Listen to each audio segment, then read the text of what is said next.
Da da da da da da da.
Yeah?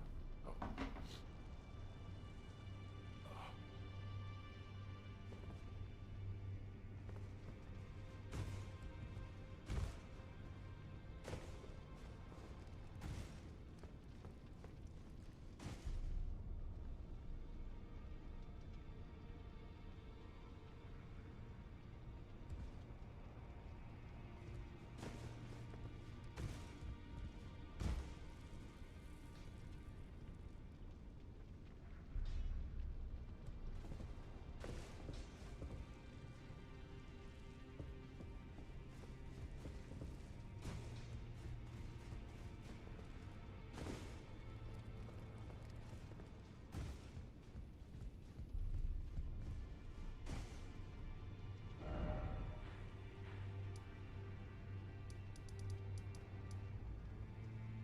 What's the map not loading? My god.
Hey Magino. Yeah, I thought I might do Placido Sharks today, just to uh to finish that part as well. And yeah.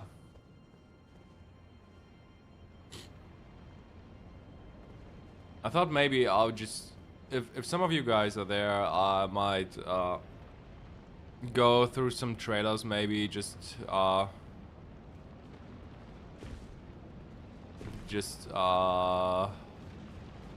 sharing some of my views regarding the trailers, because I think they're incredibly interesting. And yeah, but then it's that is the then that's it. Then there will probably no more Godwyn Run streams in the near future, at least. But others probably.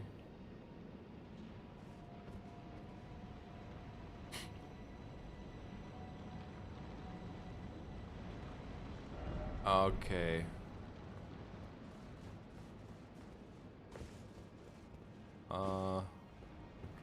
Do.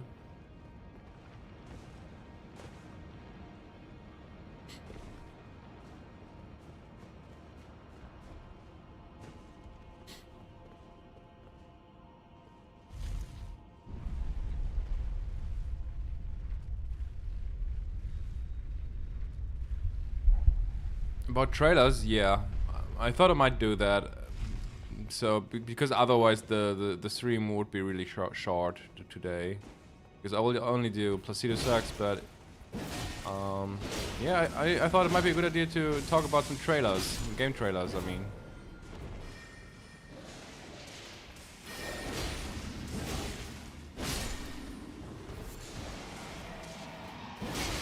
Come on. Because I think there are secrets in the trailers that people haven't noticed yet. A lot of them, actually.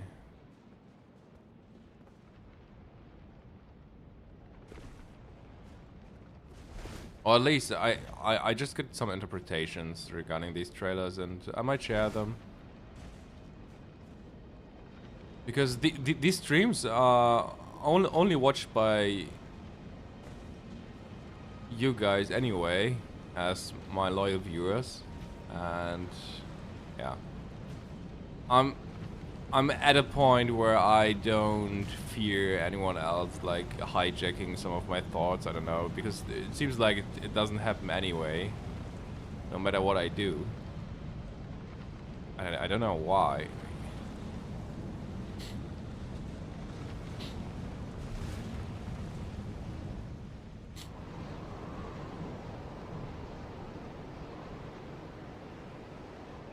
Because, you know, the very first months where I produced the first videos, I thought, okay, yeah, it would have been sad if other content creators would have taken the details that I were pointing out and were taking them for their own videos, but I don't know, it didn't happen. And yeah. I don't know why, actually, because I thought they would be very convincing.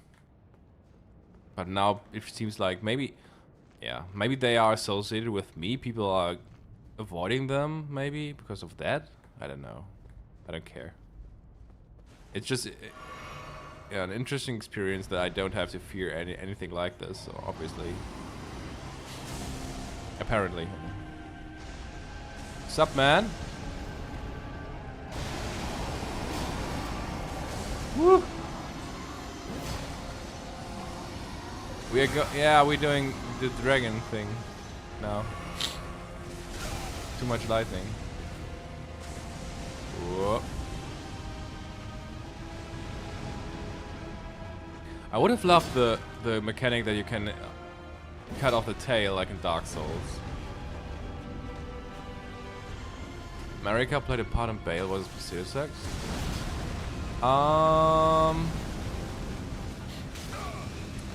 In some way, maybe, but probably not in the way that you think. Oh, I mean, Maliketh, as a beast clergyman, is connected to Farmer Zula, right?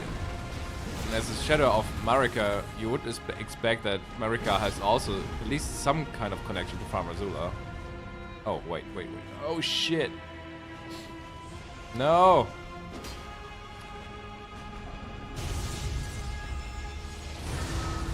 Oh, my God.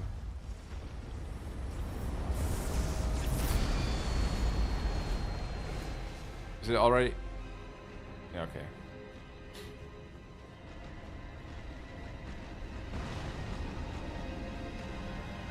By the way, is this effect the effect of the burning earth tree? Oh shit. Flames again.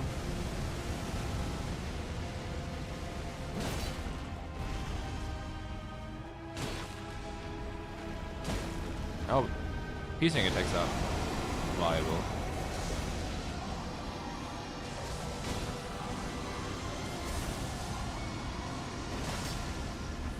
Oh shit.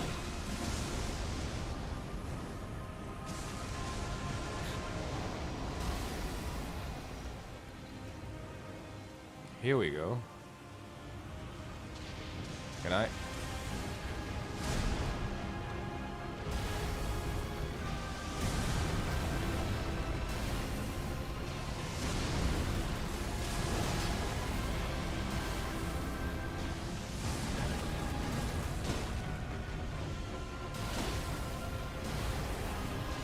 Oh shit, that comes fast.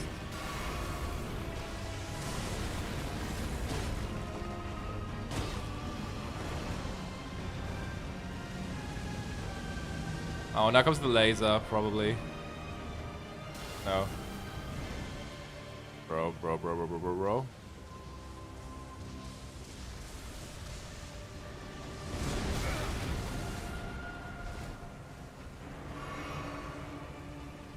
Hey guys, by the way, Dosan and Yokai.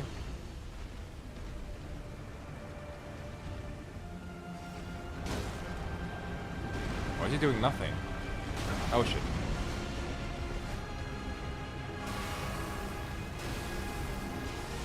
Oh. The hit from the right is just way faster. Oh my god.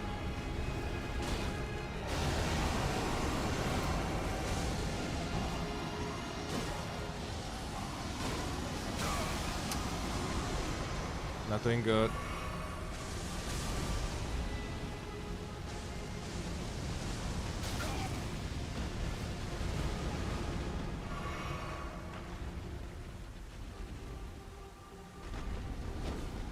Come on.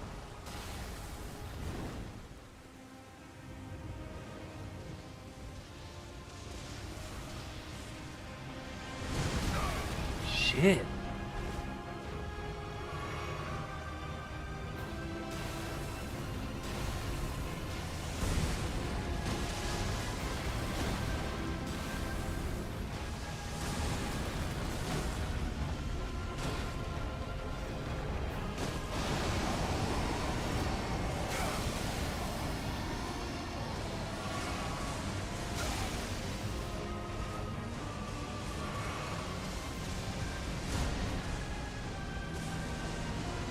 Now doing with the lasers? Yeah, sure.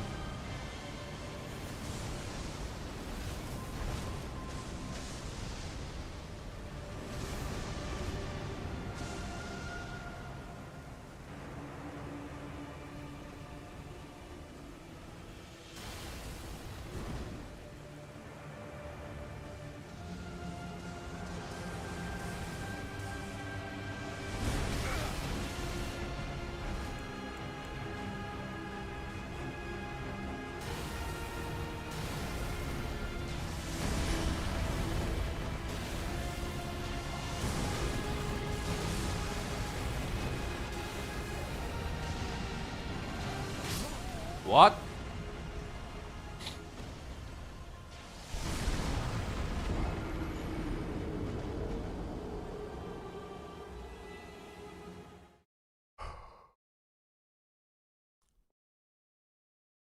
Besides procedure sucks, I don't know if there's anything else that I missed in this run that I could probably still examine.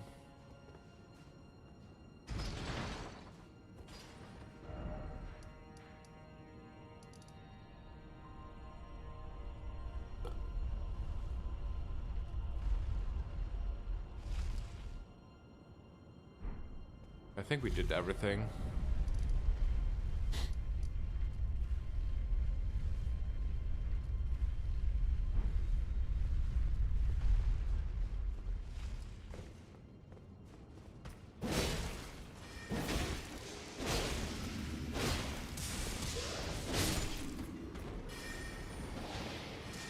I just ran through them.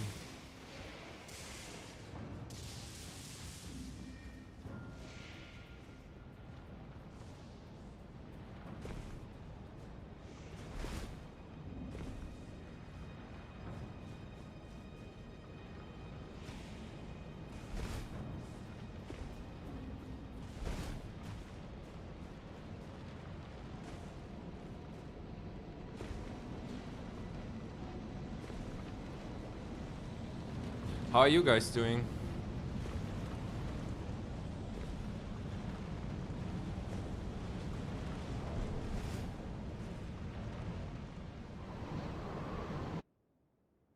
Is the Reddit post about the Guardian, is that From someone of you guys?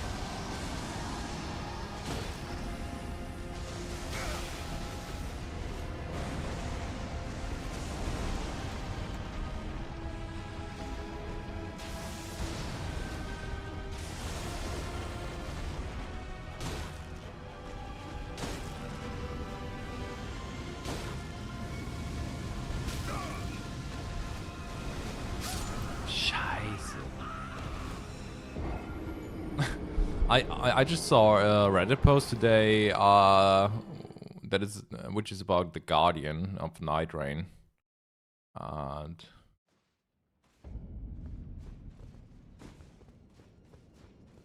it wasn't really a little a literal take on his lore, but it sounded like he would interpret more into the Guardian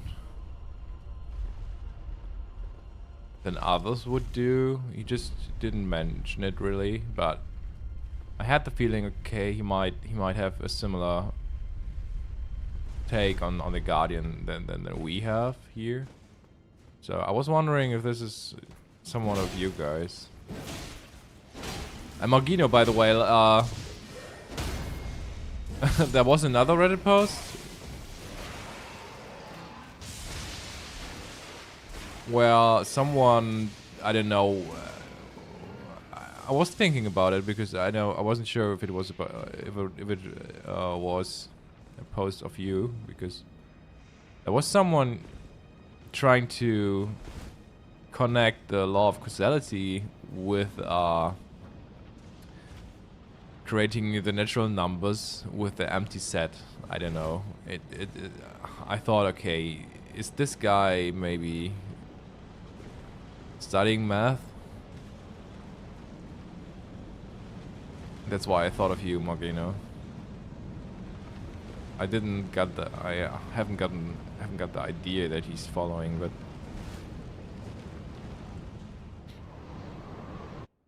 I'm sorry, I'm just obsessed. I'm looking through Reddit posts every day in the hope to read something interesting.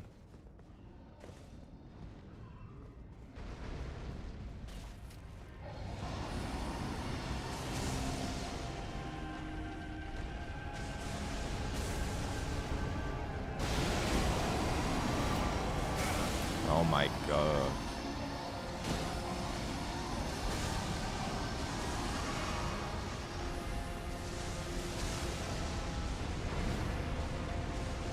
Hey Zed.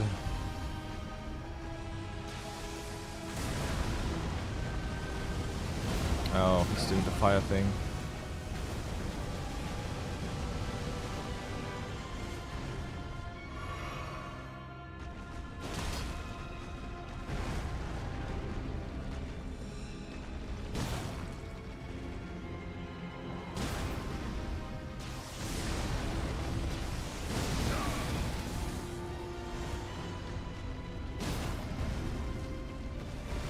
Oh.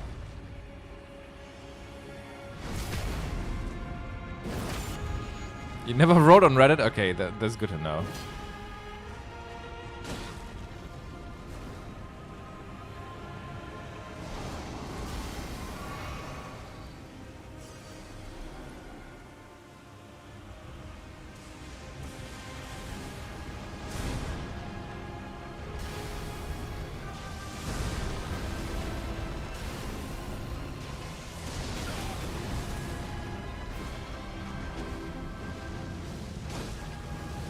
Oh, not again.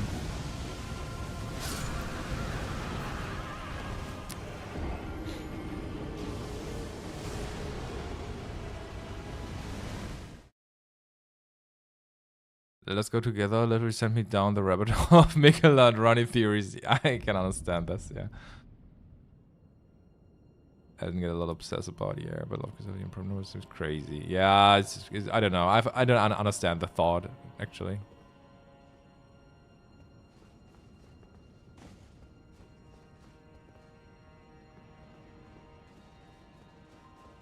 The let us go together rabbit hole is really intriguing, right? Because it seems so intentionally.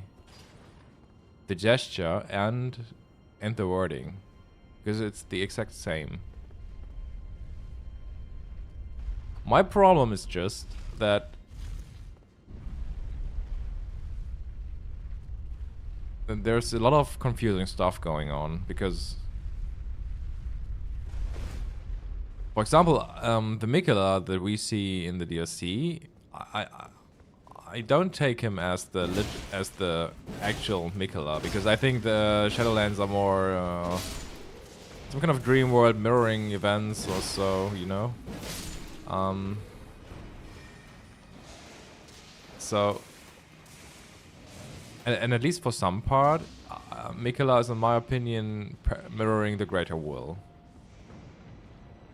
But in the base game, I think Mikola and Centrina are the same as well. And in the base game, I would have said that Mikola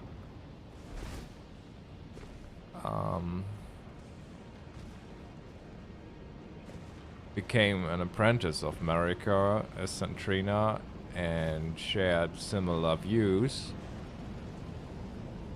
like Marika Renna, and probably also longing for the Age of the Stars as part of the conspiracy.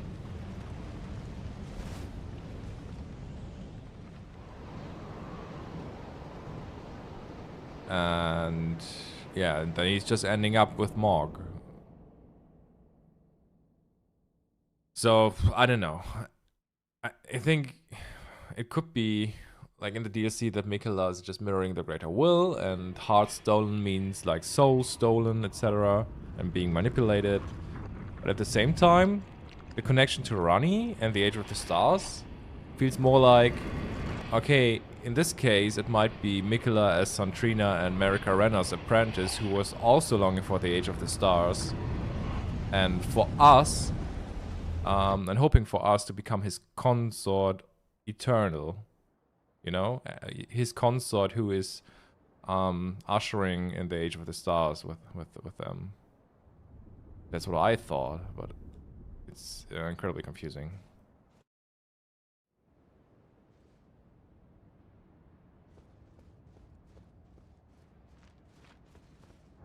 Wait, I think I need fire resistance. I don't need that one.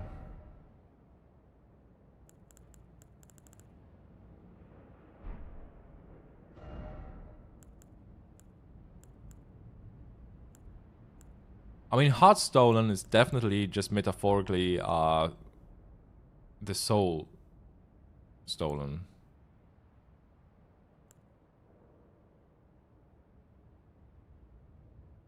And to quell, yeah, I don't know if you were there yesterday, but I said that, for example, the Earth Tree is all about sealing souls away, suppressing souls.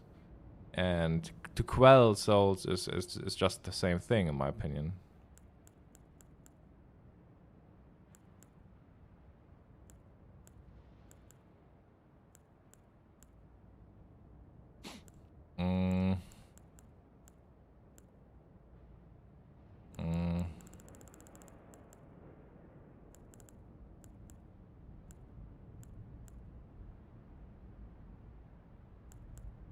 I don't know.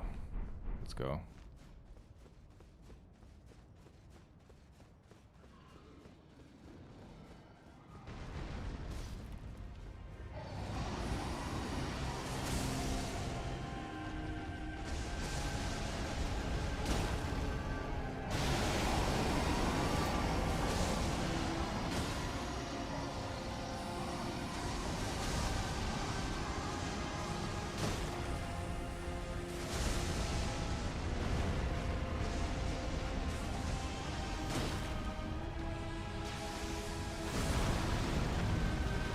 Oh, he's doing the fire afterwards. Okay, I got it.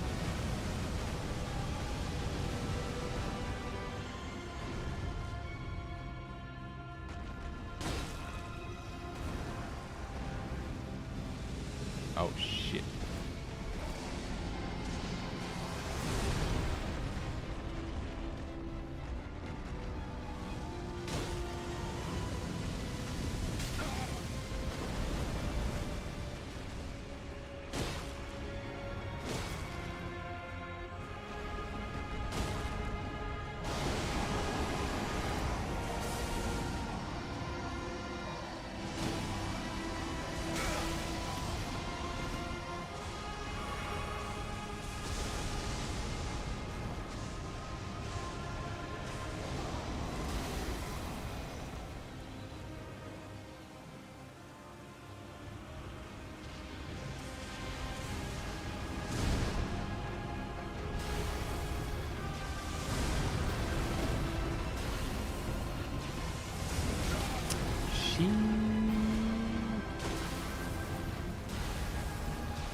Wait.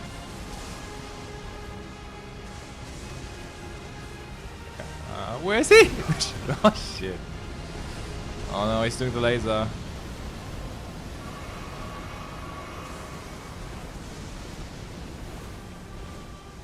Shouldn't stand in front of him.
We did them, boys.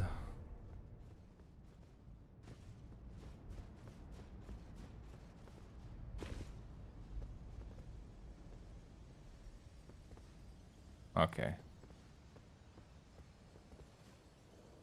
Let's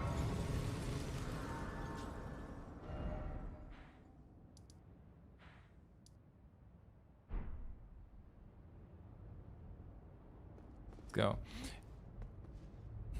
A few weeks ago, I shared a Reddit post where, which probably showed the inspiration for Placidusax Arena and the Beastman graves.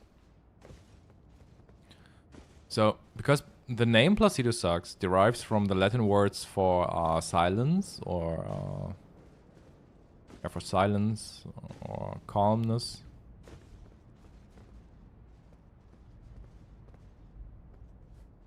And it seems like there are antique graves like this called silent graves or so. Yeah, and then these the corpses are laying to rest for birds, etc. In the same way like these are placed here.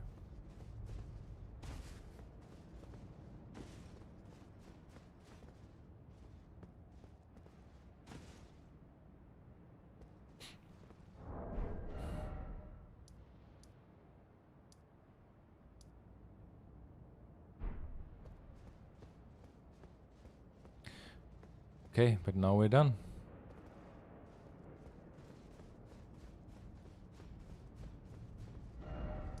Are we now finally done? Anything I missed? I probably missed to go on the Divine Towers.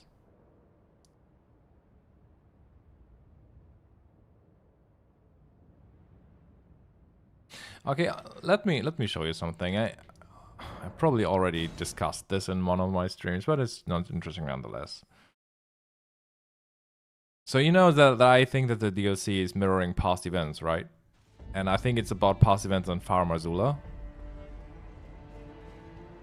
in which Radagon conquered Farum Azula, intruded Farum Azula, fought Placido Sucks, and took in Renna's soul and became the Lil Hound of the Greater Will in a way.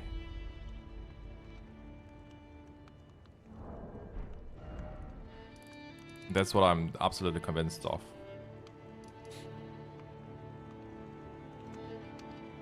So, and what we have in the DLC... So,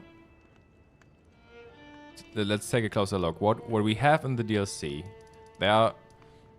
I mean, there are several important areas probably, but I think 3 areas are a bit more important than the other ones. And it's, for one, it's Belorod and Ernielum.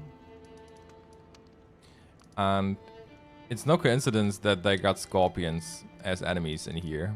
Because you guys know scorpions are a symbol for surprise attacks or unseen attacks.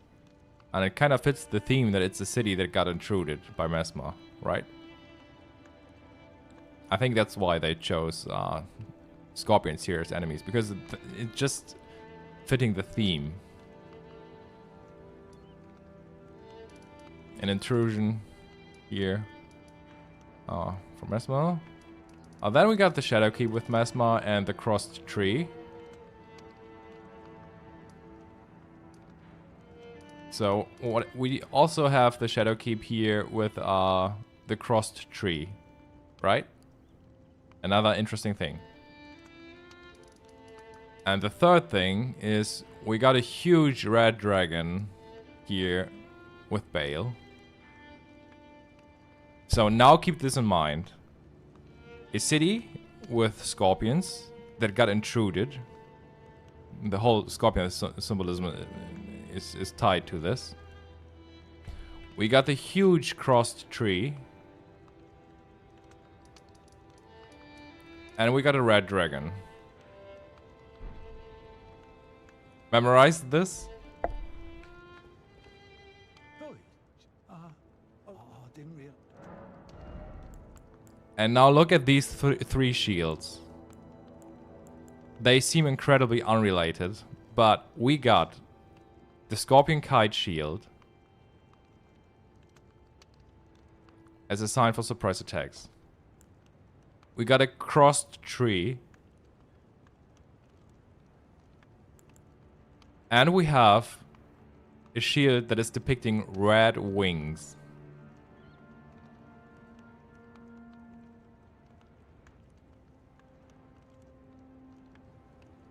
These are the themes. These are 3 huge themes of the DLC, and they are not arbitrarily chosen here for this merchant. Because the story was already hinted at in the base game.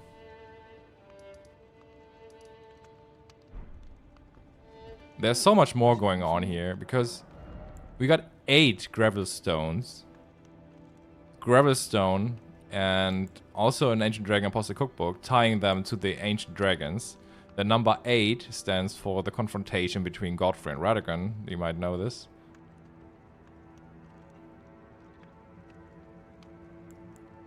Yeah. Lightning Bolt. So, these are the themes of the DLC, and they were already hinted at here and with this merchant.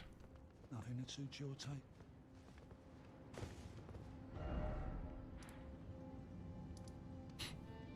About Radagon intruding Farmer Zula, fighting Placido Sox, and killing Renna and taking in Renna's soul and joining the Greater Will. And it's really interesting because here Corrin's questline starts. Corrin is someone who believed in the prophecy in the distant past. Probably went along this road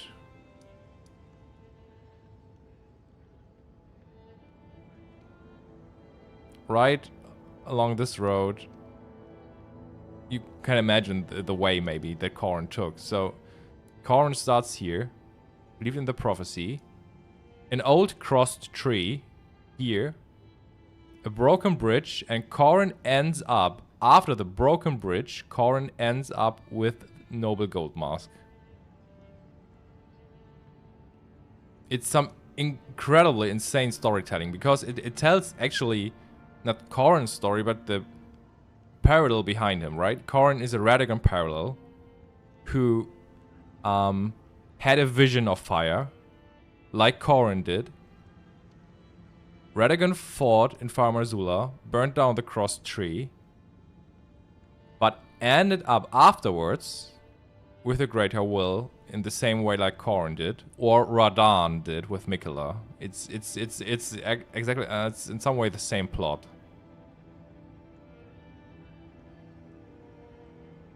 Because after these events, here are also some other interesting items placed exactly on this line of the bridge.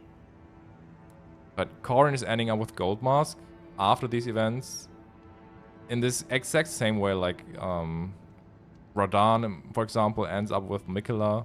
It's just a Radagon and Greater Will parallel in this case. Mesmer is also a Radagon parallel, which is just about the intrusion of Farmer Zula and fighting the golden lineage of Farmer Zula, probably. And Bale is also just representing Radagon in a way, in his dragon form. Yeah. And then he ends up with a gold mask, or yeah, Radagon with the Greater Will. There is one item in front of a gold mask that you can find here, and it's a Dragonbone Grease, actually. So again, a dragon related item, and I think it's again intentionally placed because it's all about events in the Dragon era.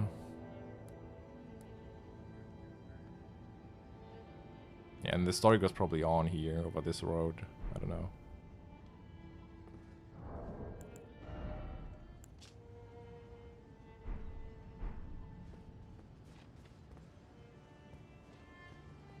It seems like there are more little details that kind of fit the whole scenery. Just there are, for example, there are flash of lump in the middle of it, probably symbolizing Marika's death, or Renna's death. You're right in the middle of the whole destroyed bridge on a ruin of the bridge. And there are some other items that I'm not sure how to interpret, but yeah.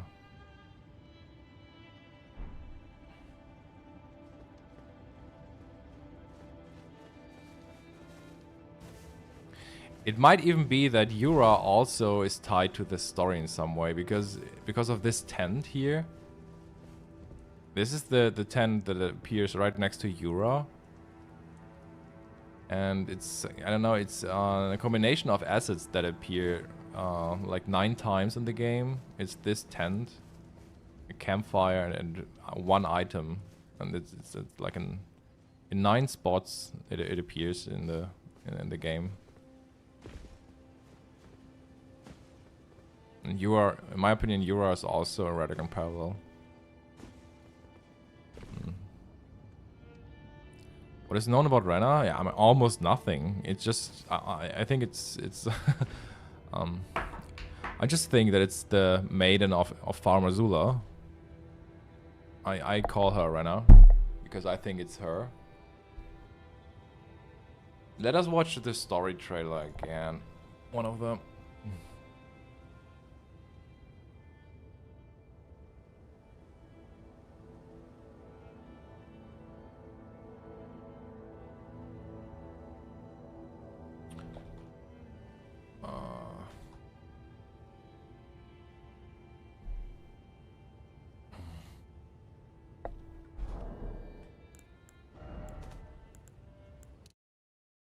So,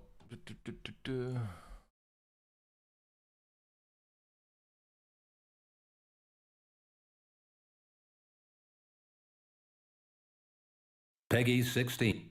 That's probably too loud.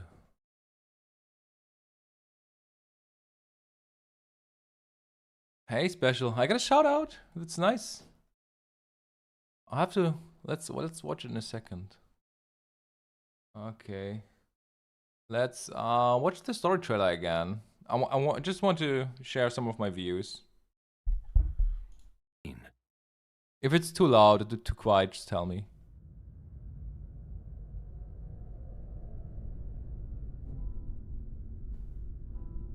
Mikula the Kind spoke of the beginning. The seduction and the betrayal.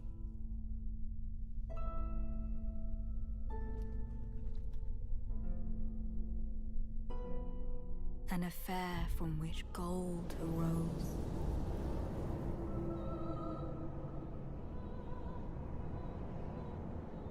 And so too was Shadow born. What followed was a war unseen. Okay, let's look at it again. So, one thing that I realized is that the most important parts or cinematics are even more symbolic than usual, probably. And especially considering that the DLC is some kind of dream world anyway. You could even interpret the story trailer as something that is only mirroring the base game symbolically. So I actually tried to hint to that in the videos like 1 year ago. I don't know if anyone got this.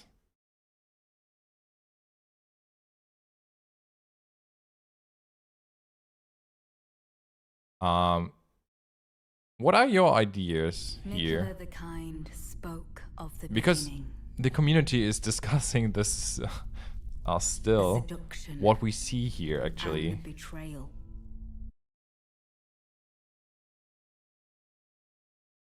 What is your take on this?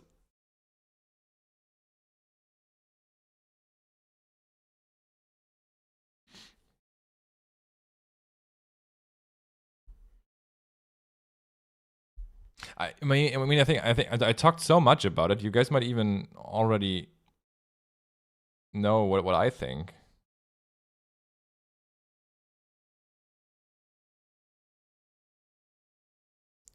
Took the soul? Yeah.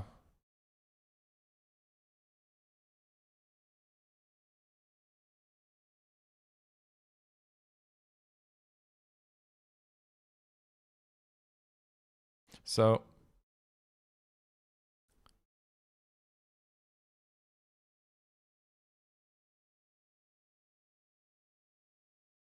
yeah, I think it's I actually think too that it's about taking a soul in a way.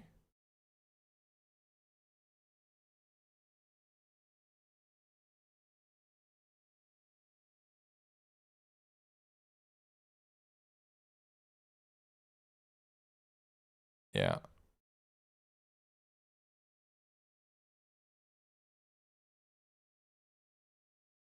Okay. So it's about the beginning, right? This is what it says in the trailer about the beginning, about the seduction and the betrayal, and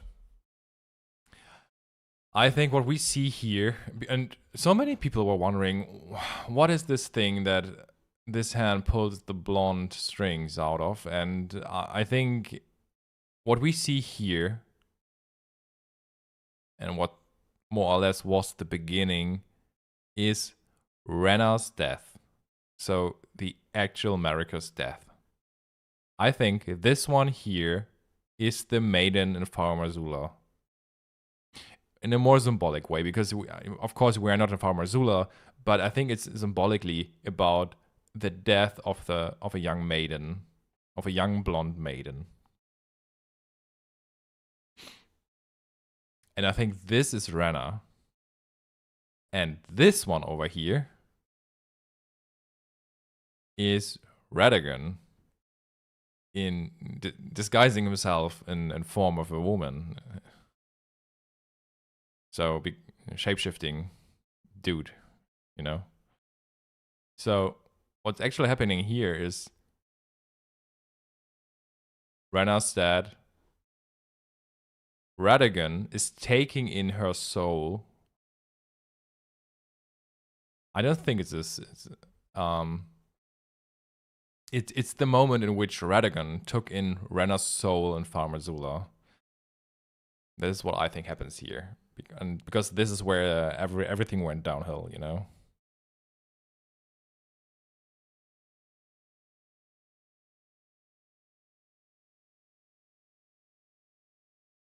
Yeah, I think the whole Marika concept is so incredibly confusing because I think there isn't actually Marika doesn't exist really, because who really exists is Renna and Radagon. Radagon took in Renna's soul, and but then afterwards were disguising himself in form of a blonde woman who he named Marika. And this is also what is mirrored by the story of Hayata and Irina. Because, and that's also the reason why they showed this message, which seems so odd, because the message after Irina's death just says, she's dead. She's dead. And that's it. It looks so stupid, but it's because it's about an incredibly important event in the lands between. Actually, she's dead. The real Renna has died long ago, and afterwards, he was not called Renna anymore, but Marika. Similar to how Irina died, her soul was taken in by Radagon. And yeah, they took the name Marika for them afterwards. And from there on, it's a little bit confusing, because I think we got the dominant physical Radagon, who's able to shapeshift between those two forms.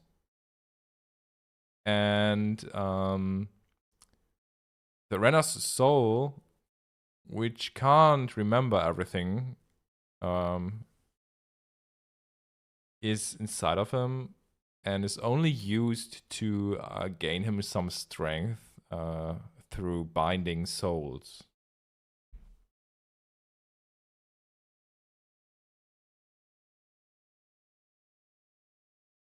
In some way, Marika is, yeah, so you could say that, I think, you guy. Okay, let's see what we have here. And the betrayal. And yeah, the seduction and the betrayal. I mean, so what followed was that Radagon was disguising himself as Marika, and were seducting and betraying Godfrey and the Tarnished, just using them for waging war and gathering grace. And in the end, were slaughtering them, and binding their souls to the Elden Ring, and that's what's shown here. Radagon in disguise of Marika walking over corpses. An affair from which gold arose. It's the grace that were gathered by the Tarnished, which were slaughtered afterwards, and which grace ended up in the Urge Tree.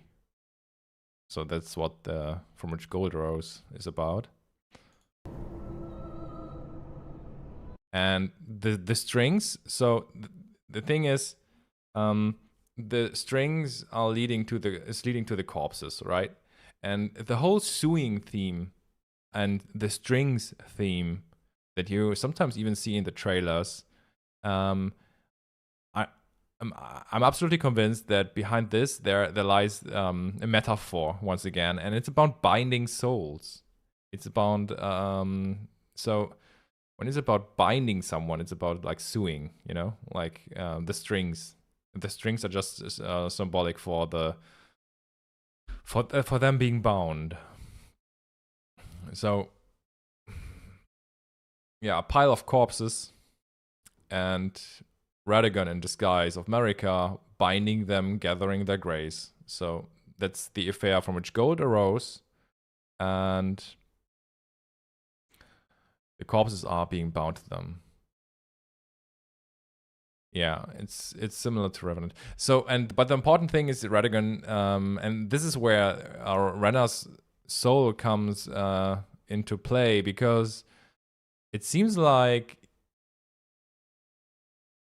the Renna's soul, which is probably a shaman's soul, is needed for that, because a shaman's soul is something that is able to bind souls, as it seems. So in the DLC, when it's about a shaman's flesh that is able to meld with spirits or so, I think in the DLC they were just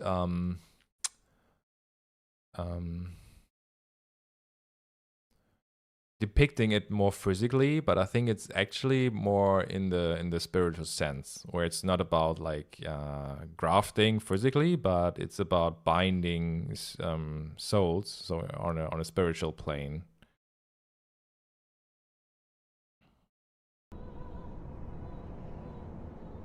And so too was Shadow born. And so too was Shadow born. And you know, I think that this part is also about, you get an affair, seduction and betrayal. The tarnished were slaughtered. Corpses were, how do you say it in English? Piling up. Pile of corpses.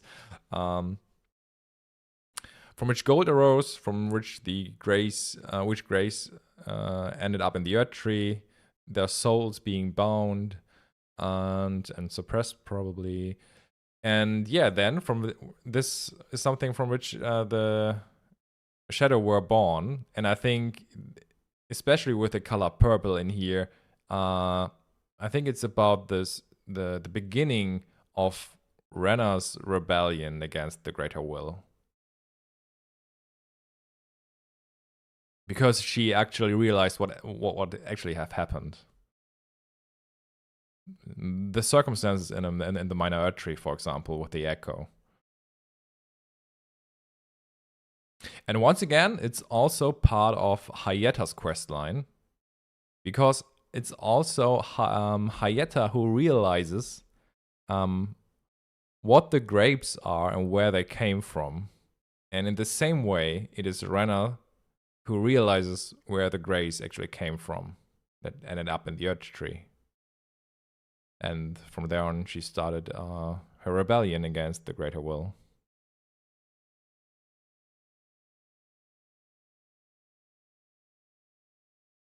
I do believe that this is where the woman in the black robe was formed or started. I think you can consider her as the Glow My Queen. Yeah. But yeah, I'm just sometimes wondering if Renna's story is also repeating itself. And I'm just wondering if she already have been a Glow My Queen in Farmer Zula, but then got some kind of reset after she were consumed by Radagon, because she obviously couldn't remember what actually happened afterwards. So I'm not sure. But yeah, there are things that are tying. There are things and item placements in the game that I think points to that she's the Glow My Queen.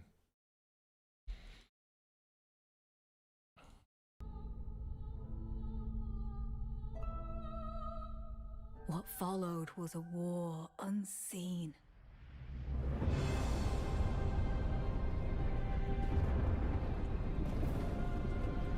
One that could never be put to song.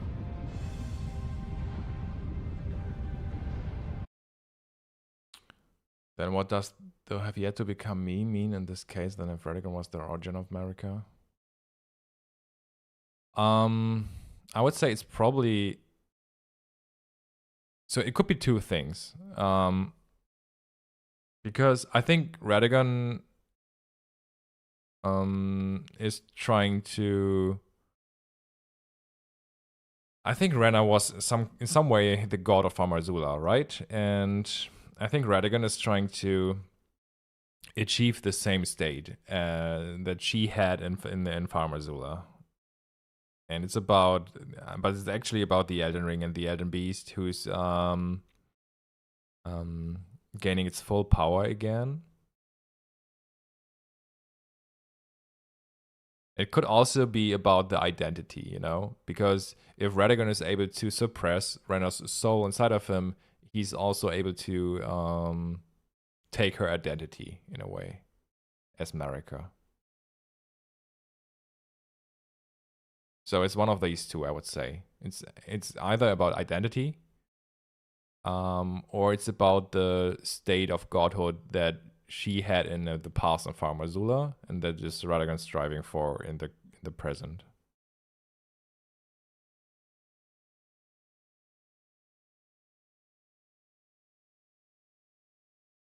A purge without grace or honor.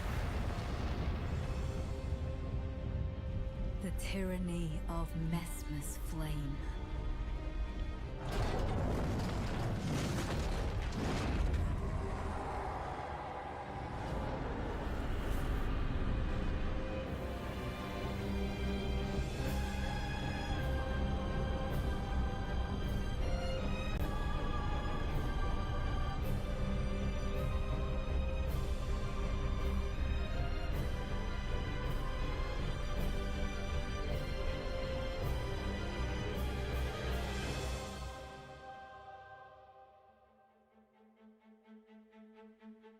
And so kindly Miquella would abandon everything. Hey, Void.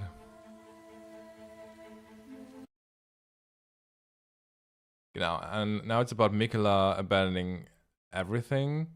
I think it's about the, you know, there has been probably some, the events of Farmarzula, and the Greater Will decided to, or didn't decide, but we're taking in, Rena's soul was taken in by Radagon. And in a sense, the Elden Ring started to gain its form back, but through Radagon. So he left Placidusax behind, probably, or whatever it were in the past, and tried to be reborn inside Radagon. And for this, the gathering of the grace is probably needed, or the gathering of the souls.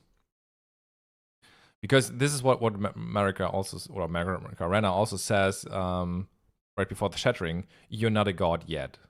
And this is the straight state that was Radagon striving for.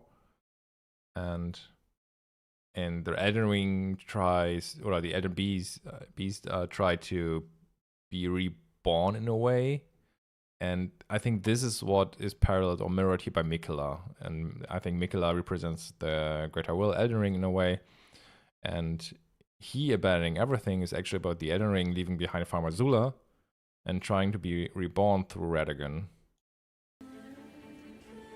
It's a more abstract thing, probably. His golden flesh, his blinding strength. Even Yeah, blinding strength. I mean, it's Greater Will manipulating everyone.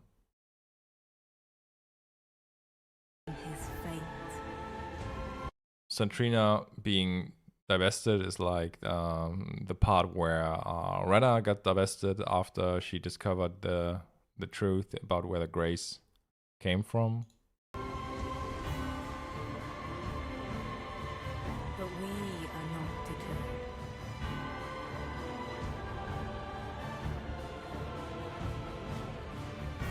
choose to follow.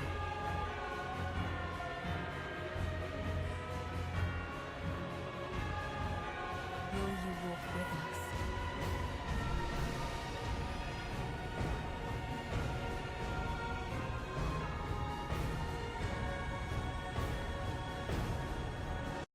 Yeah, that's it. I think this is what some parts of that are here mirrored in a way. Okay, what else do we have?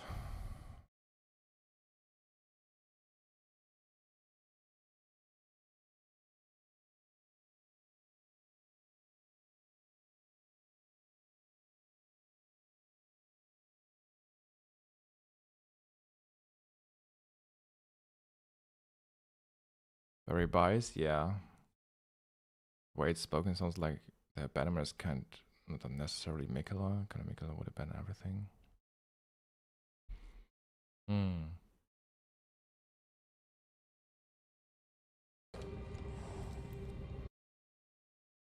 Oh no, that's not the right one.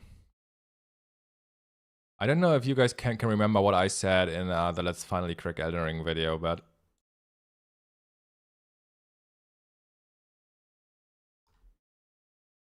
I think the very first teaser, the E3 announcement trailer,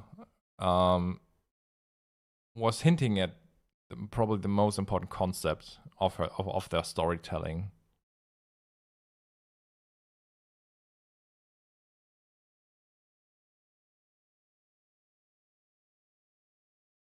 Peggy 16.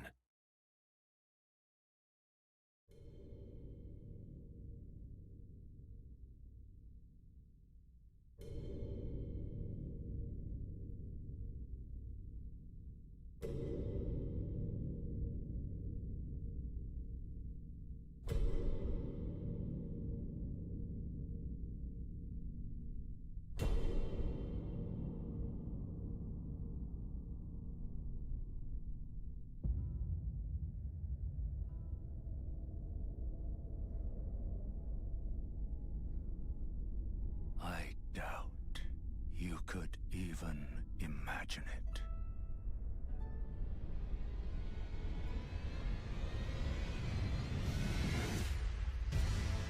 That which commanded the stars, giving life its fullest brilliance. The Elden Ring. Oh, Elden Ring. Shattered. So you might notice now, so what I always thought is, so first thing, the storyboard of the trailers originate from ideas from Miyazaki. So the first storyboards are written from Miyazaki. Once again, I don't know, he's almost involved in everything, but only in the first when it's about the first ideas. And so, and I was wondering why the heck. So most of the announcement trailer is showing Radagon America and Malenia and Radahn. So the rest of the trailer is it's just switching scenes between the conflict of Radagon America and Malenia and Radahn. And yeah, a while back I realized that it's not on every account, but it says even in the description it says unparalleled adventure awaits in Elden Ring. I think it's intentionally mentioned here that it's unparalleled. They are doing the exact same thing with items in the game. And I'm convinced that the switching between these conflicts is actually meant to point out that we got a parallel here. So the conflict between Radagon and Marika is mirrored through the conflict of Malenia and Radahn, and that's why the scenes keep switching between these two, and that they are mixed up. So, and here we got a spear that is hitting Radahn, And in the exact same moment where it hits Radahn, we see the Elden Ring shattered. So because it's in the end it's about the same story. It's the fact that Radahn is in some way beaten mirrors the shattering of the Elden Ring. You know, Melania fighting Radahn is mirroring the events in which Marika shattered the Elden Ring and Radagon.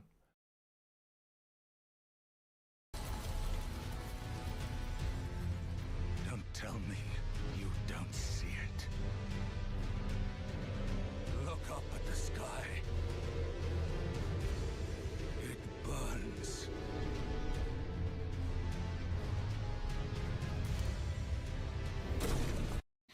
Yeah, exactly. Commanding the stars. There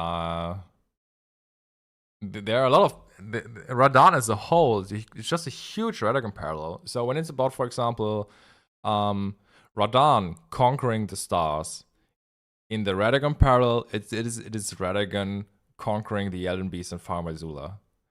When it is about Radahn sealing the fate of the stars, it's about Radagon taking in the Elden Ring and having the Elden Beast inside of him. It's all more symbolic in a way.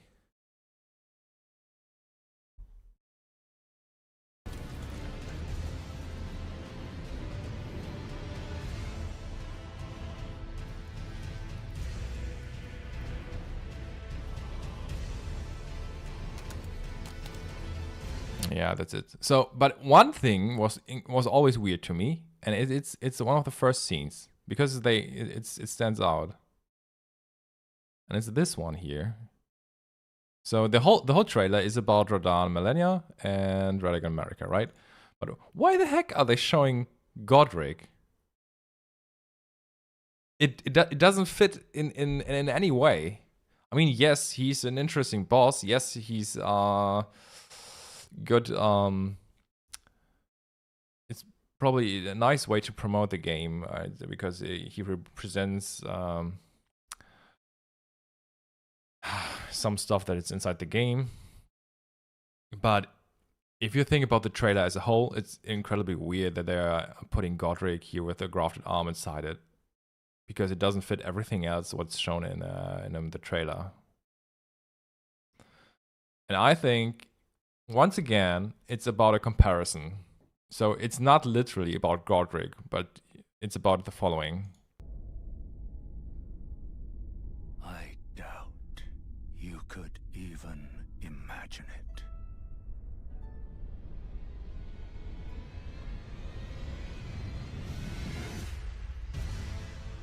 And it's about this scene here. It's about the hammer. And it's one of the important scenes because what do we see here? It's the same that we just saw in the other story trailer. It's about the strings. There are so many strange strings around this hammer.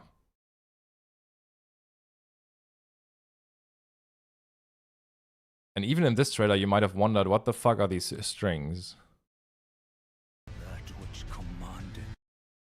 And then I start realizing, okay, they were putting these two pictures and scenes just behind each other because it's about a comparison. It's about the same concept that lies behind them. In this scene, it's about grafting. It's about grafting other beings to oneself. And as I said earlier, the strings and the suing theme are about binding souls. So in the end, there's an abstract concept of binding souls and the powers of other beings to oneself in the background. And both of these are just different interpretations of the same concept. And I think they probably just put in this scene to point out this comparison. So beings grafted and beings bound, just interpreted in two different ways, but in the background there's the same concept behind it. That's what I think. in what the strings symbolize, like being bound or souls that are bound.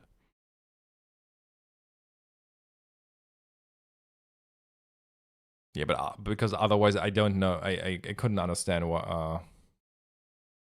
Yeah, I don't understand otherwise why they would put this Godric scene here in it. And as I said, it's Miyazaki who is writing the storyboards for the trailer.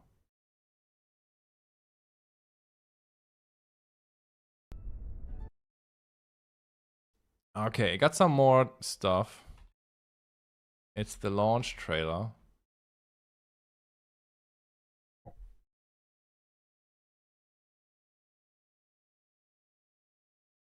Peggy 16. You want to watch it again? Let's watch it just once, because maybe you guys are might realize it on your own. Peggy 16.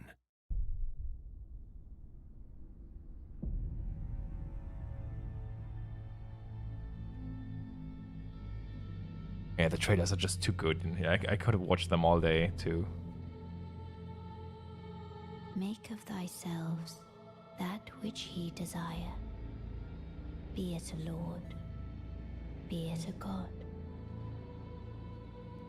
But should ye fail to become aught at all, ye will be forsaken, amounting only to sacrifices.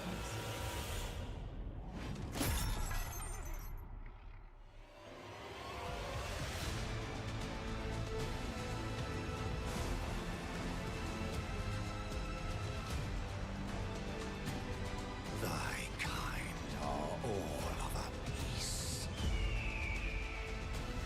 Pillagers, emboldened by the flame of ambition.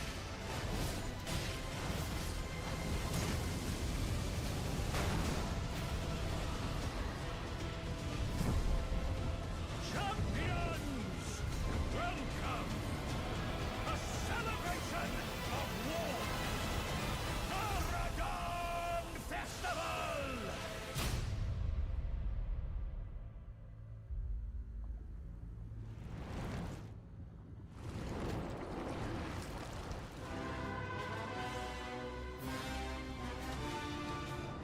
I pray that the guidance of grace abandons you.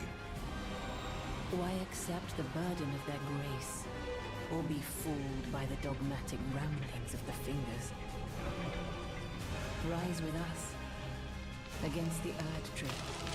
Never met someone with a taste for barnacle trust. We'd make good mates, I reckon. I bid thee travel the path of the Lord. And once all is done, we shall see each other once more. Now, go forth. Become Elden Lord.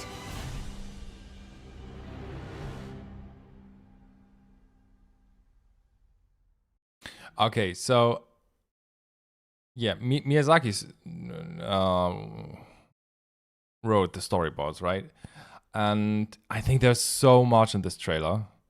It might even be the armor set and the weapons that they chose for the Tarnished that is hinting to some facts. I don't know.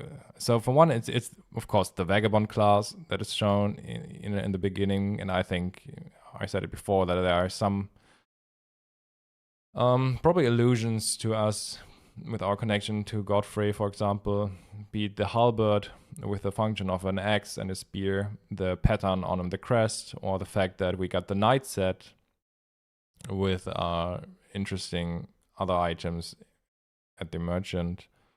What else do we have? We have the... It seems like they really like the...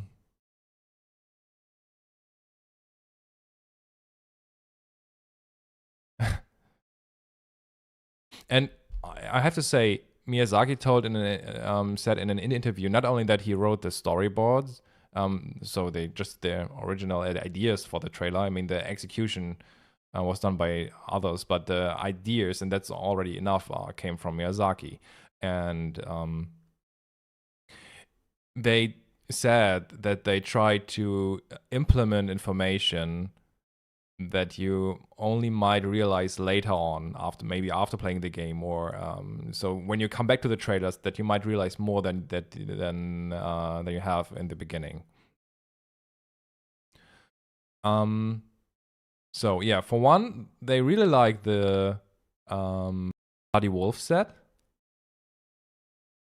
and it's really nice. One of you guys were sharing the statue. There's a new statue sold by, I don't know what the company is called, but there is a little bit of a lore. There are some sentences that comes with the statue, which might hint to something, and I was instantly convinced that they were implementing an allusion towards Radagon's on our story in the little lore text that they added to with the statue of the Bloody Wolf set. And it's probably that because why they chose the Bloody Wolf set here in the trailer too, because they are associating our story with the Bloody Wolf set for some reason.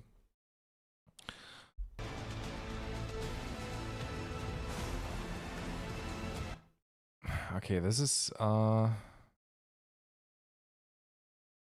I don't know what this sword is called. It's the sword from the trolls. No, it's the commoner's sword. Thy kind are all of a piece. Okay, I don't know if these weapons are important. And with the twin blade, twin theme maybe. Okay, this is scavengers. By the flame. Yeah, okay, maybe the weapons are not hinting at too much. So, but what I think is really interesting now is that you can divide this trailer in two parts. The first part is all about you will only remain as sacrifice, or you are supposed to become Lord, and it's all about your mission to become Elden Lord. That's what the first half of the trailer is about.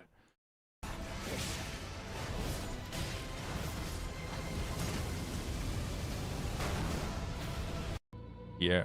But should he fail to become You got the Lord at all, quote of he will be Melina. forsaken, amounting only to sacrifices. And it's also the which theme is it?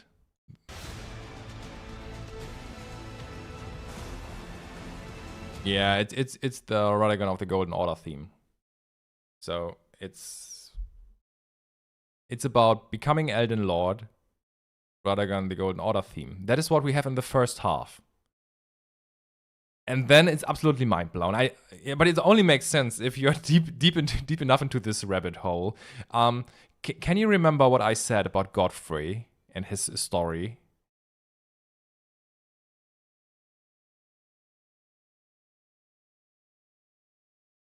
Because it might only make sense if you know what I already said about Godfrey's story.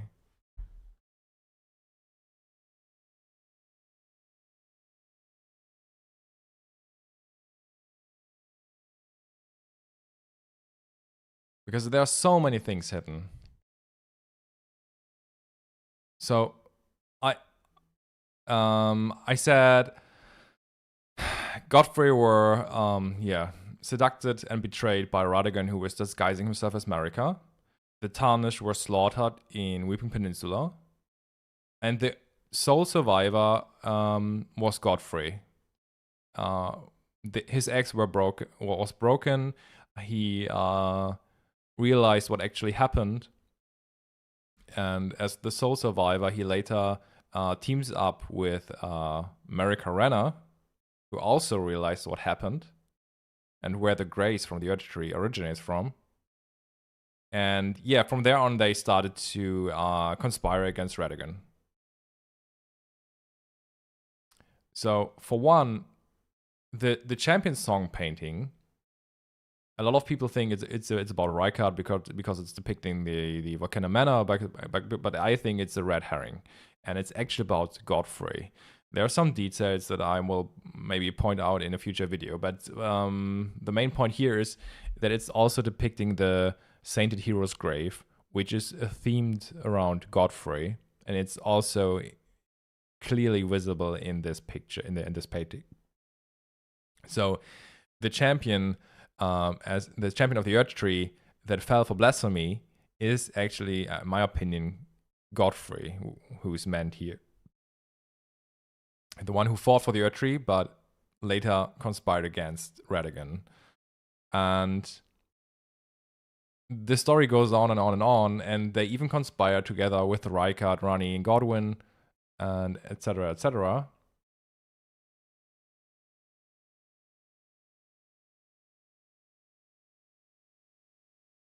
Yeah, the story, it is an incredibly long story, in my opinion, Void. It's just because it's all ending with Godfrey dying and being resurrected again, and through the resurrection, in most cases, the Greater Will, or the Elden Ring, is manipulating in a way that we partially lose our memories. So what I said, it's just a I could talk about this hours, you know. I just try to make it recognizable what I have in mind. The details. I might have to point out the details better in future videos. So we got a huge Rykard painting here, but I think it's also once again more distracting of the actual important thing in the room.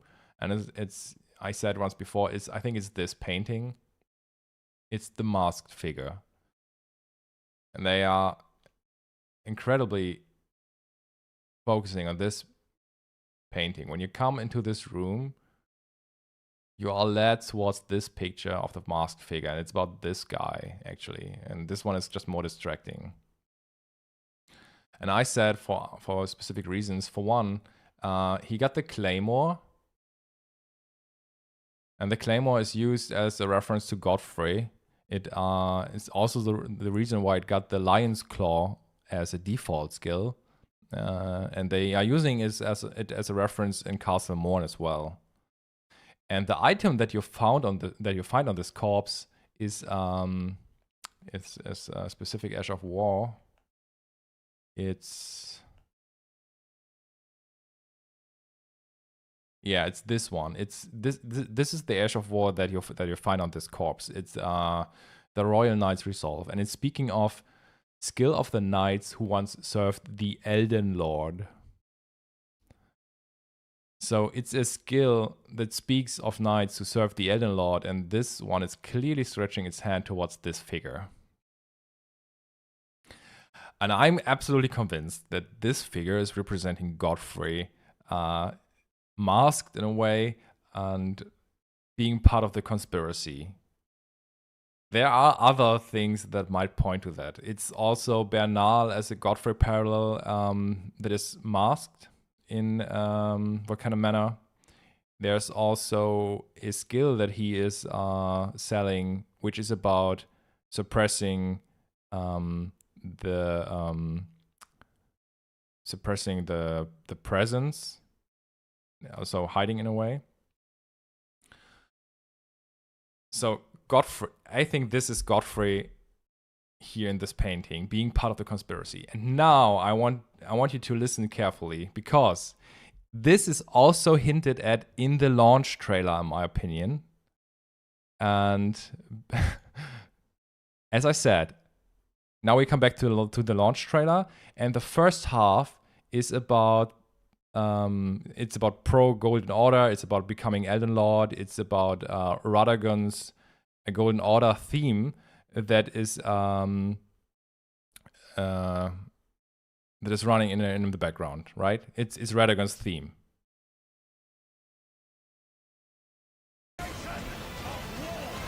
And now comes the second part. Now comes the second part, the second half.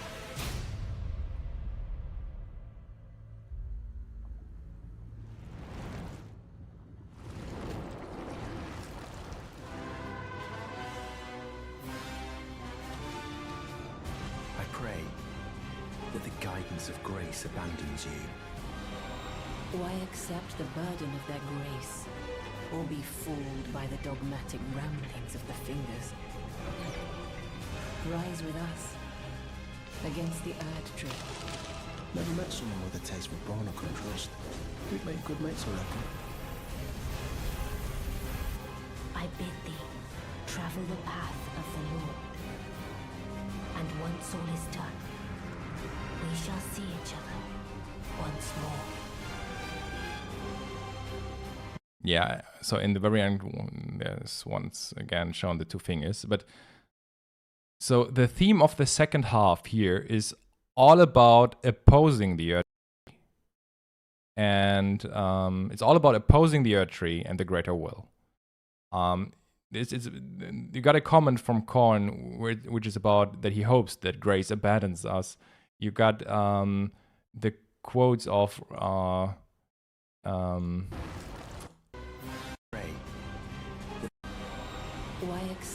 why accept the burden of their grace?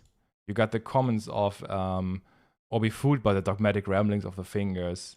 Rise with us against the Erd tree from Tenneth. So it's all about opposing the Erd tree. That was D, not Corin? You sure? I think it's something that the Corin says in a specific moment, but I not want to rule out that I'm wrong. Okay, but you might follow these thoughts. The second half is all about opposing the Erd tree and the greater will. And you got also the lines of Ronnie. And once all is done, we shall see each other. You got the lines of Ronnie, who's longing for the Age of the Stars as well. You got both endings, which are also opposing the Order in a way. Age of the Stars and yeah, this is the Frenzy Flame stuff. So it's important to realize the second half is about opposing the Erd tree and the greater will. And it kind of makes sense that this second half of the trailer starts with the most blasphemic symbol, and it's the second half, which is about opposing the Erd tree and Golden Order. It makes sense that it starts with the Lord of Blasphemy and the snake as a symbol. It's probably the most the strongest symbolism that you have when it comes to opposing the Erd tree, right? But it's the fucking theme. It's the fucking soundtrack. Do you know what soundtrack this is that is playing here? When it's all about opposing the Erd tree. The first part was about becoming Elden Lord, pro Golden Order, it's Radagon's theme. But I don't think that anyone realized what soundtrack this is.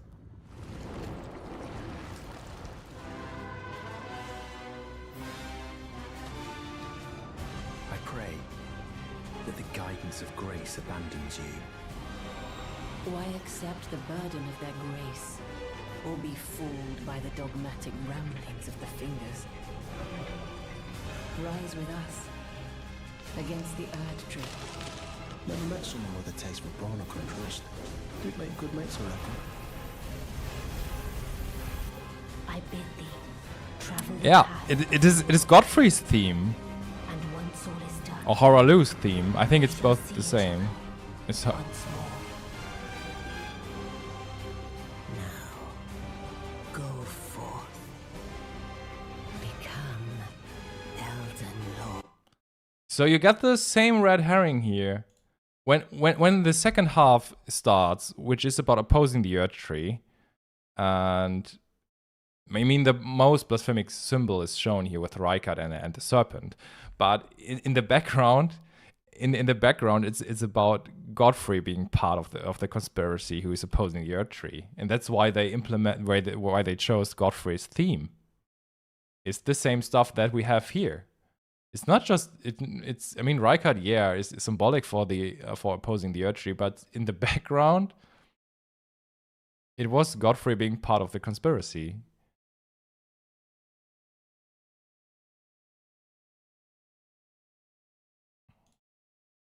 Let me show you the soundtrack.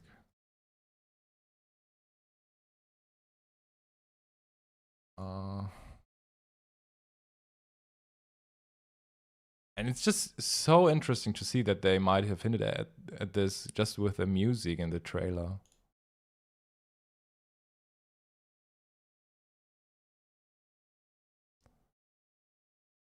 I think it's Godfrey's theme. They don't have a separate theme for Horaloo. It's the same. It's just the second half of it. Yeah, Godfrey.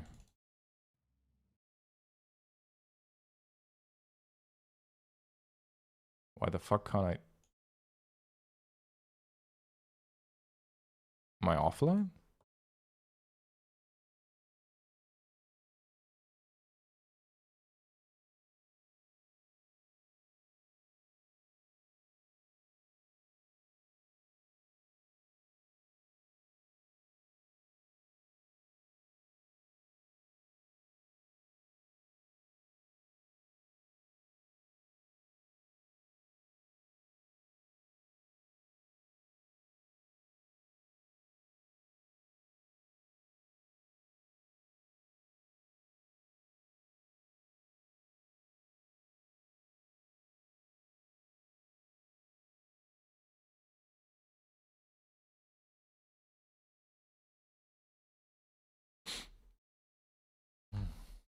Yeah, but nonetheless, it's Godfrey's theme.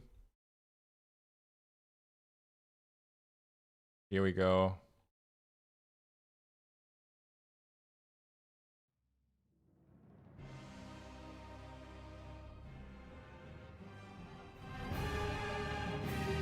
So this is the first part, but later on.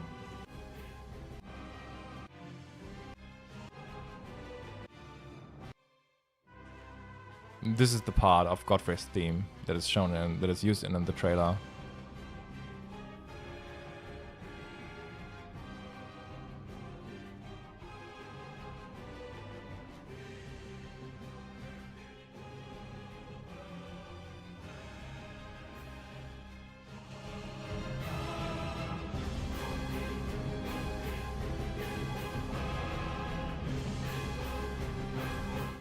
Yeah, so they chose Godfrey's theme here for this part.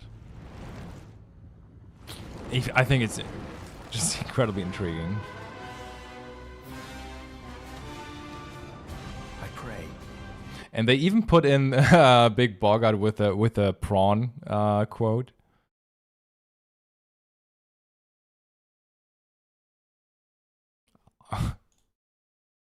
Someone with a taste for brawn I couldn't trust. We'd make good mates, I reckon. Yeah. I don't know if there's other stuff that's interesting.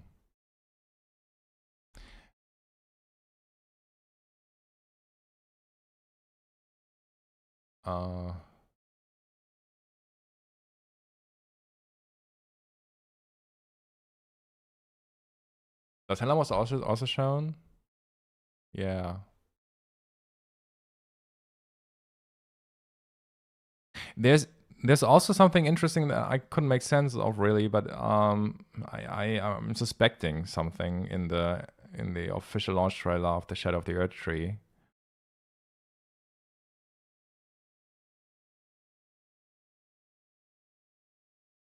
So you might remember that I think the so I think the whole DLC is more some kind of dream world, which is mirroring past events, and everything that happens to Miquella isn't really what is Miquella in the base game, I think. That he actually conspired with Marika, Renna, and we're also longing for the Age of the Stars, or for us to become maybe there's some kind of double meaning again, where it's actually not about Radahn being his promised consort, But the real okay.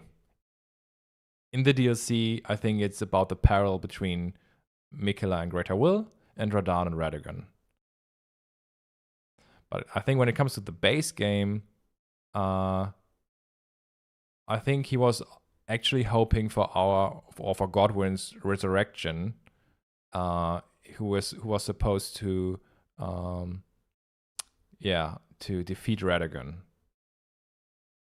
We have some we know that Miquella's or Centrino, whoever, is linked to Castle Soul and to the resurrection of Godwyn. And I think in the base game it was actually about him hoping for Godwyn's resurrection, who is finally opposing Radagon.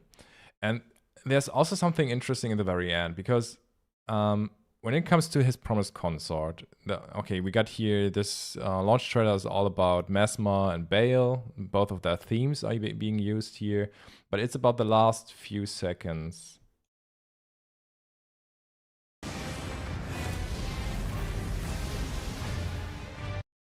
And in the base game, I think Centrina is just Miquella's identity as Marika's apprentice, and who is supposed to wait for Godwyn's resurrection, right? And now comes the following at the very end of this launch trailer.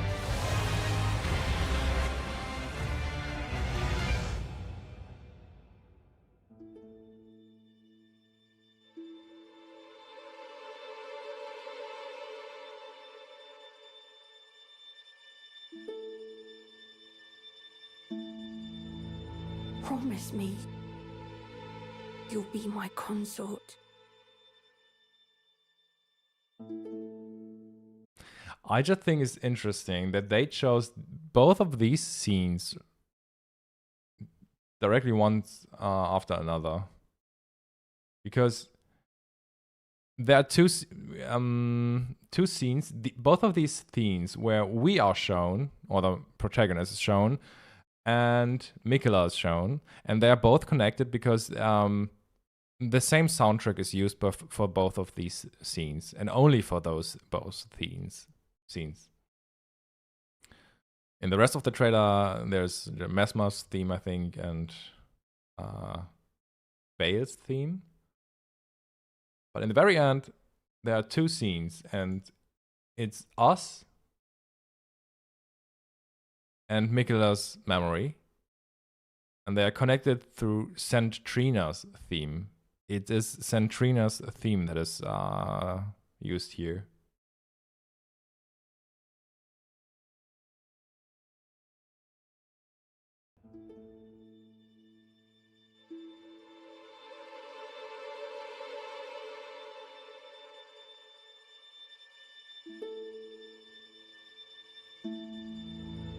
Promise me you'll be my consort. So I'm not really sure, but I'm just suspecting that maybe it's hinting to the circumstances of the base game, where it is actually about Miquella hoping for Godwyn to be resurrected. So his actual promised consort was probably Godwyn and us, in the sense that we are supposed to usher in the Age of the Stars, the same as we do with Rani. So this is what I'm suspecting that might be hinted at here, because it's also Centrina's theme, and in the base game, Centrina would be the one who's also longing for that, I would say, with their connection to Marika Reno.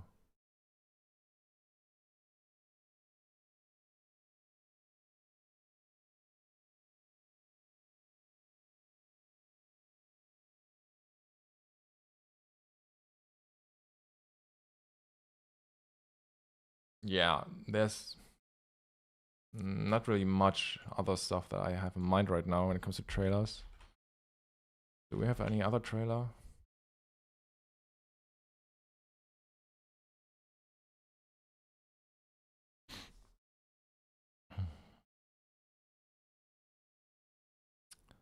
Yeah, the Millennia quote. I don't know. I'm just trying to I just think in most cases there's a double meaning or some kind of parallel hidden behind this. This is what I'm suspecting. This is what I'm working on. If you take everything at face value and literal, of course, it might result in things that don't really add up. That's true.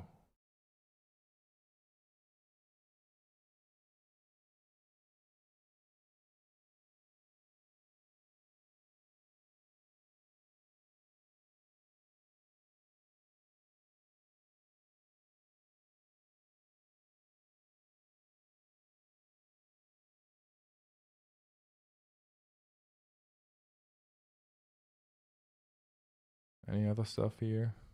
No. Oh yeah, it's just interesting to see that they are really carefully choosing the soundtracks. It happened an age ago.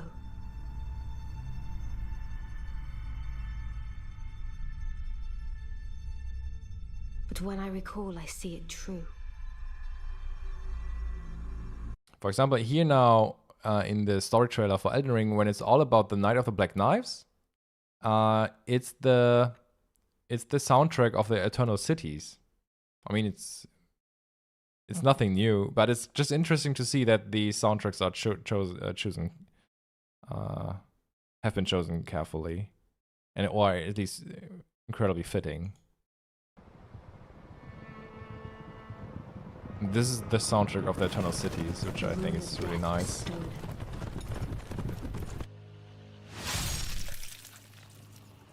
And it's and it is definitely consistent in a way.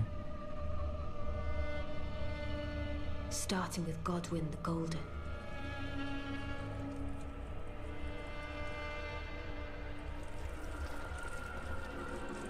It makes sense that we hear the soundtrack of the Eternal Cities in the trailer, right? I think it's just a nice detail.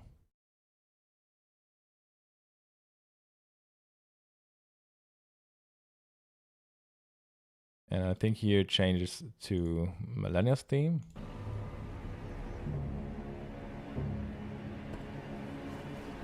Or what theme is this? The shattering ensued, a war that wrought only darkness. The Elden Ring was broken. But by whom? And why? Yeah. Now it's Millennia's theme. Millennia's theme is, as it seems in, they use it a lot in, as a placeholder too. In development, I've seen I've seen in some videos that it was used in multiple places early in development for boss fights, for example. And did you know what they chose as credit music in 1.0? In 1.0, the soundtrack that they chose for the end credits was actually the Godwyn theme. So, yeah, probably hinting to the fact that the Glow McQueen had to do something with all of this.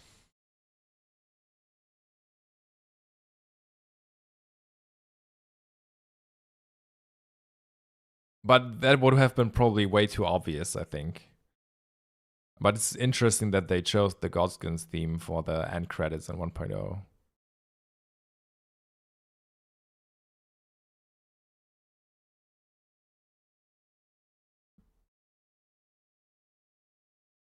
Yeah, guys, I think that's it. I don't know if I have anything else to discuss.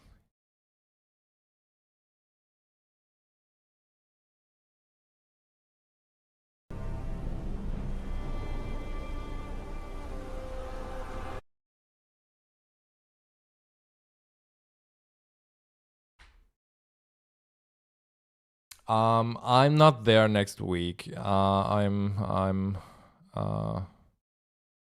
not at home because of my work. From Monday to Friday, and in general, I have to do a little bit more. And Yeah, the future streams will probably just me working on the compendium, or I'm getting slowly ideas for new videos, but as long as I don't have enough to enough new information which might result in a video that is yeah, just enough for a video, I might work on the compendium.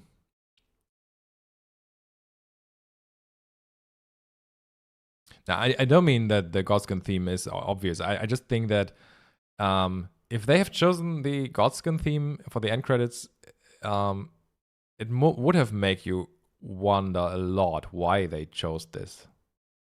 So it might have been a strong hint to the involvement of the Glow McQueen in some way. Or we are the Godskinners. Yeah, at least it would have... Night Rain could be fun. Oh, that's true. Maybe I'm gonna play Night Rain again.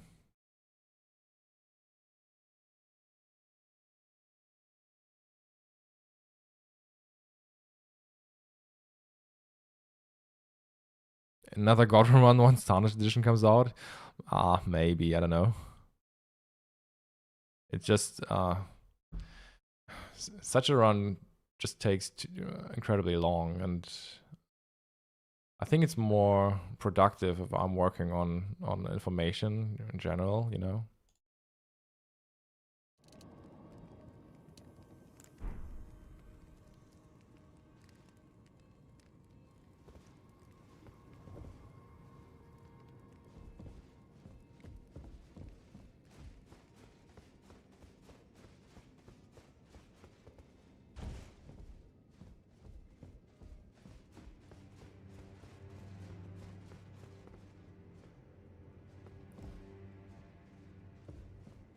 Yeah, and a lot of Godfrey parallels end up in Volcano Manor as well.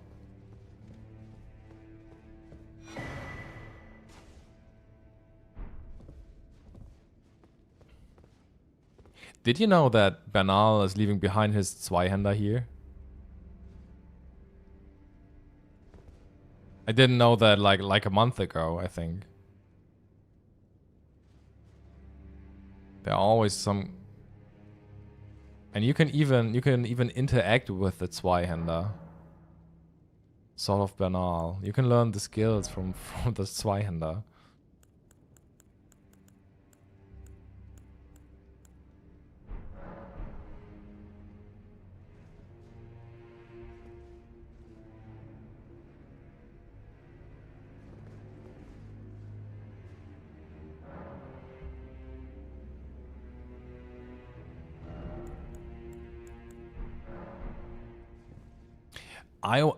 I suspect that it's probably in regard to the Godfrey parallel, it might just be Godfrey yeah,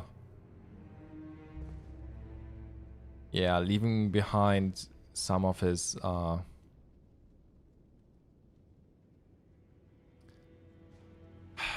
you know, I think we inherit Godfrey's blood, you know, because Silver Tears need some kind of blood, or at least they are soaking in life force and blood when you stand nearby them, for example. It's also the Mimic Tier that is using HP instead of FP. And I think it's all about... There are a lot of hints, in my opinion, in form of parallels in the quest lines, where it's hinted at that we probably inherit Godfrey's blood. And it's, for example, the quote that we get Warrior's blood, and I think even the questline in Jarborg is about that, because Alexander, I think, is also a Godfrey parallel. He's also ending up in Volcano Manor, and which is a part of Godfrey's story. But in the very end, it is Alexander innards which are ending up in Jarbaron.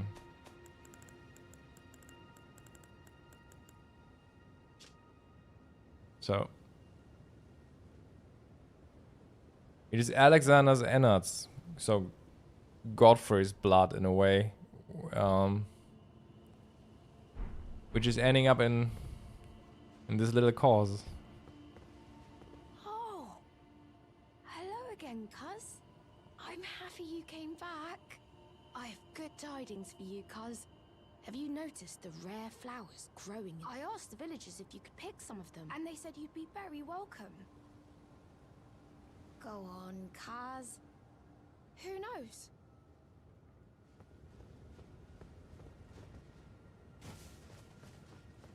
I actually don't know if I've ever completed the Hostler quest line.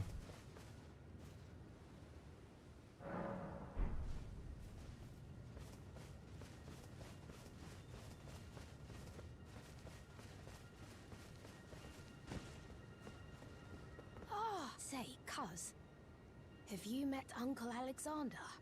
He used to live here with us, but then he left to be a champion.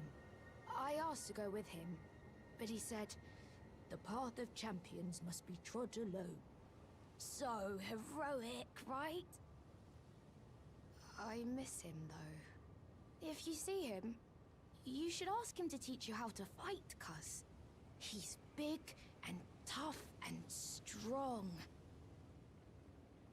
Big and tough and strong. So Alexander is the Godfrey parallel, and Jarbaron, in my opinion, is a parallel to us, to Godwyn. Especially the one who's slumbering in the chip of anticipation. It's interesting that Jarbaron is also slumbering at night. Uncle Alexander said, my home is of the past, and the past, as they say, is a different country. I suppose that's part of being a warrior, isn't it? So, please don't tell anyone, cuz. But I'm actually a warrior jar as well. One day, I'll be just like Uncle Alexander. Then I'll have to leave the village to become a champion.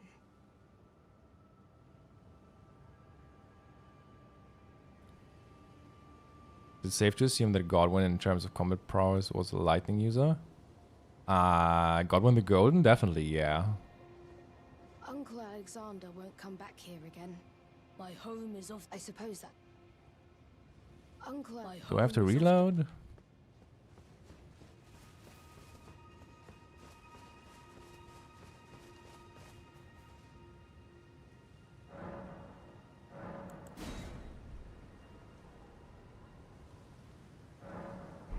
Yeah, the past, as they say, is a different country.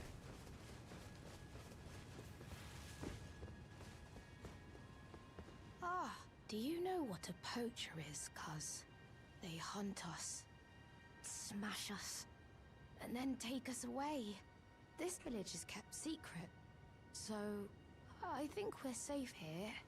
But you should be careful if you ever meet one of them, cuz I hope Uncle Alexander beats them all up first. So, I think Jarborg is paralleling events in Stormvale. And yeah, the poacher obviously is Radagon. And the whole and all the tarnished that were slaughtered in Limgrave.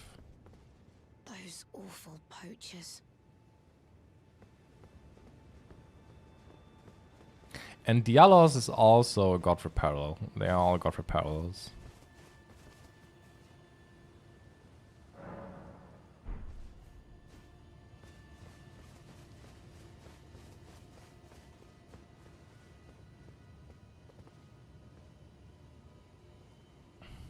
I might have fucked up the quest line because I already burned the tree.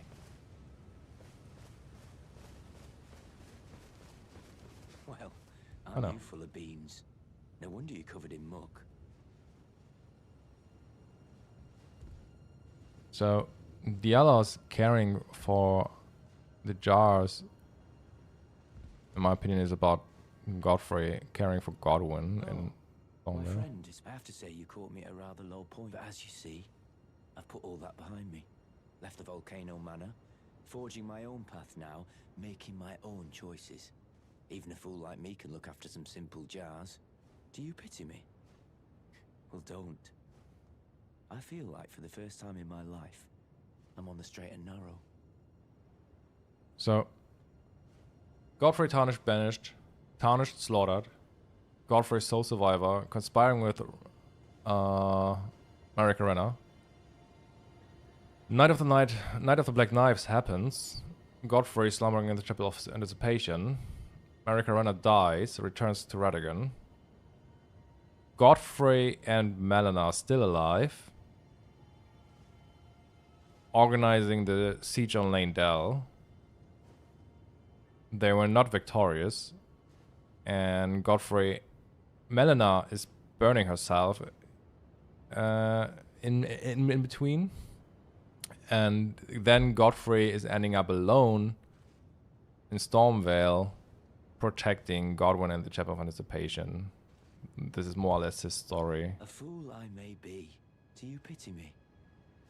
And at the very end, when only Godfrey is left, he's defending Stormvale, the Chapel of Anticipation against Radagon. And this is what here is mirrored in this quest line.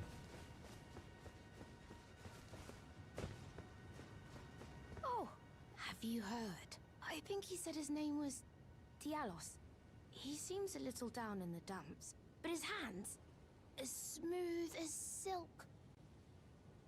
I don't know. I'm a little disappointed, actually.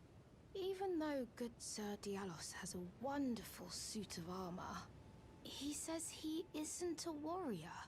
And since he's a coward, he won't be fighting anymore. His smooth and silky hands feel nice when he pats us. But I wish we had a potentate big and strong like you. Dialos is smooth, but I wish...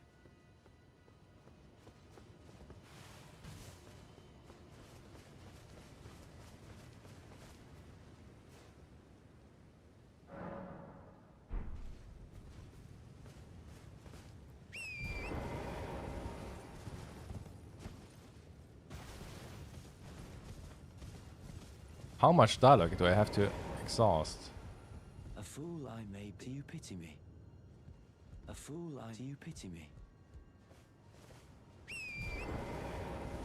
By the way, it is even the flowers that are mirroring these events.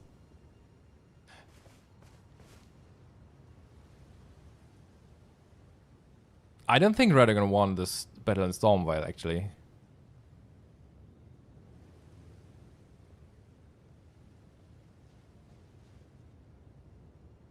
I think the fight between Godfrey and Radagon in Stormvale might have been the Godfrey versus the Stormlord, I think. This is how I imagine it, at least.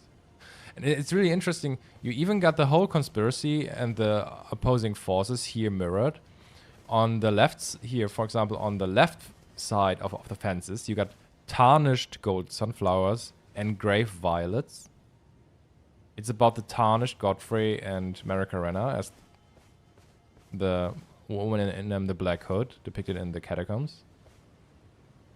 And on the opposing side, you got earth tree leaves, earth tree flowers, poisonous bloom, and a red appearing eye of yellow, connected to madness, which I think is about the earth tree, its poison, and Radagon as a madman, influenced by the greater will.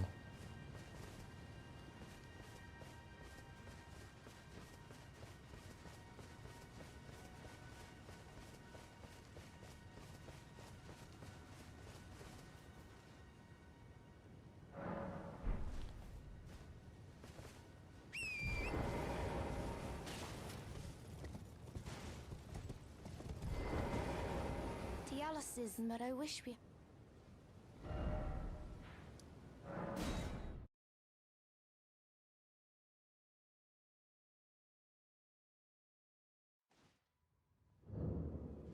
And now he's sleeping.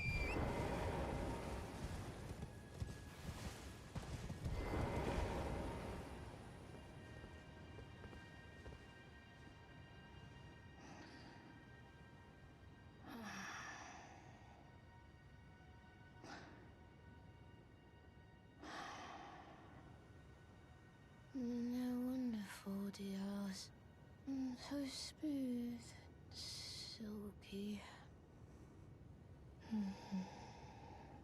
No one so smooth.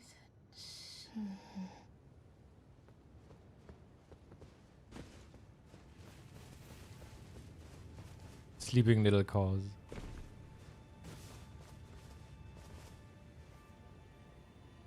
I mean, it's similar to the circumstances that we have here in Jarborg. Dialos is fighting the poachers, but he's dying afterwards. A fool, do you pity me?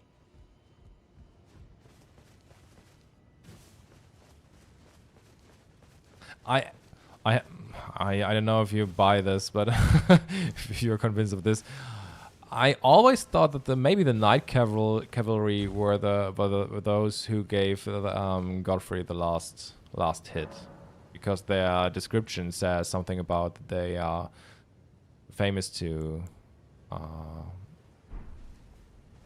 or what does it say? I just thought that the description of the armor set is suspicious in a way.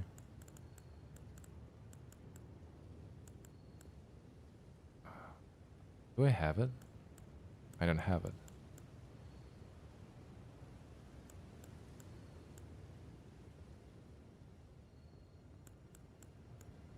Ah, whatever.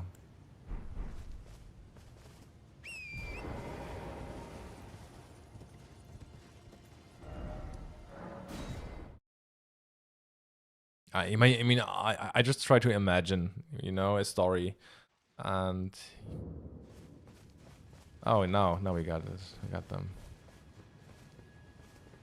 So the thing that the case that Jarburn is slumbering as well might represent the same circumstances how we slumber in the Chapel of Anticipation. Cuz, I'm glad you came. But we're fine now. Dialos fought the poacher, though quite a lot of us got broken. I won't cry, though. I'm a warrior, Jar. A warrior. The tale of House Hoslow is told in blood. That's the kind of warrior I want to be one day, cuz. Even if I'm scared, I'll still fight to protect everyone.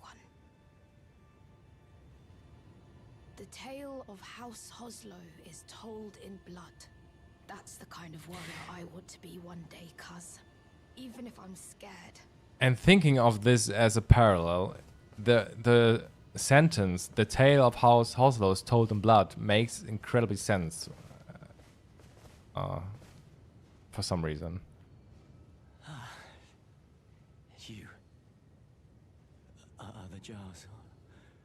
Are they all right? Did I defend them? Then all is well. This fool proved his worth in the end.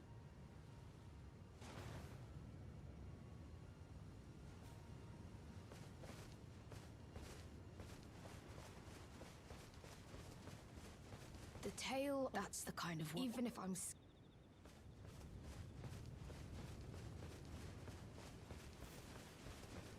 Because Jarburn is taking in the remains of Dialos, and is also using the same line. The tale of House Hoslow is told in blood. The tale of House Hoslow is told in blood. That's the kind of warrior I'm going to be. One who protects everybody. Because the sentence, the tale of House Hoslow is told in blood, means that Jarburn is in some way carrying on the will and the qualities of Dialos in this scene. And because he is taking in his remains, he's kind of carrying on the will of Dialos. And I think it's mirroring the events that we inherit Godfrey's blood, and also in a way are supposed to carry on their their rebellion against Radagon and the Greater Will. The tale of that's the kind one who. So, yeah. The same goes for Alexander's innards, because Jabrin is also taking in Alexander innards, Alexander's innards. In both cases, it's a Godfrey parallel.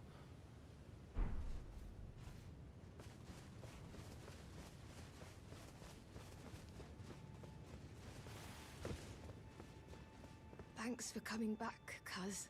I've been thinking. It's time for me to set out on a journey. As a warrior jar. Upon the path of champions.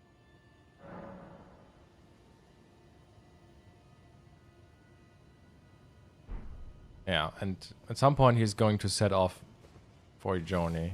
The same as we do. At some point.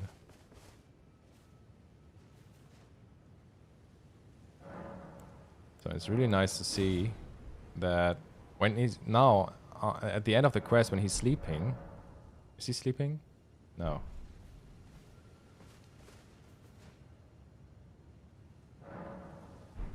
Still not sleeping. Oh, come on.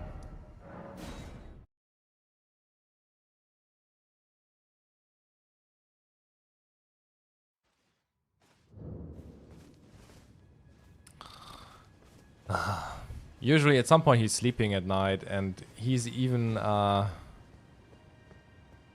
saying the tale of House Hoslow's Toad and Blood in his sleep while he's sleeping. He's also saying this when he sleeps. Oh, no, I'll begin my journey once I'm ready to go. As a warrior jar, in search of glory. I'll begin my journey once I'm ready to go. As a warrior jar. Wow. Cuz, are these insights from Uncle Alexander? Thank you, cuz I'm a warrior jar, so I need to be strong. I can really have them, right? I understand. I'll get strong. Strong enough. I deserve to have Uncle's insights. Yeah. I don't think I'll see you again. When I set out. Warriors are supposed to work alone. Goodbye, cuz. And thanks for everything. I'll never forget you, cuz. I'll never forget. I'll never.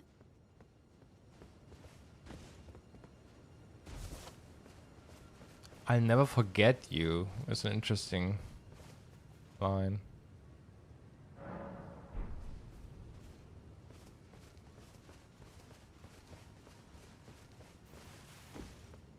Regarding the circumstances that we might have forgotten our former selves.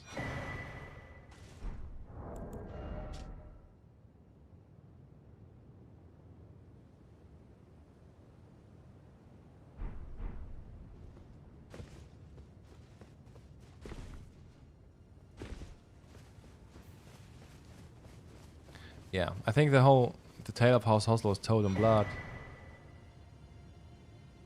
Oh, it's a Newman's rune.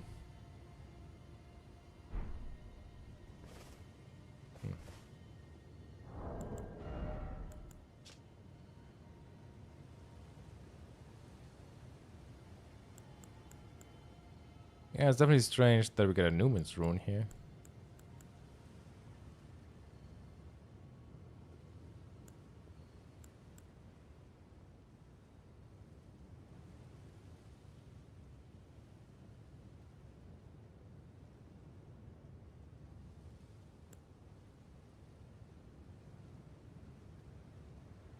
Yeah, Yalos Hoslow had an older brother who was a stern, self-possessed man of few words.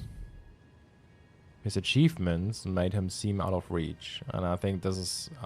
while I think Yalos is supposed to be Godfrey parallel, I think Juno, his brother, is paralleling or mirroring Radagon.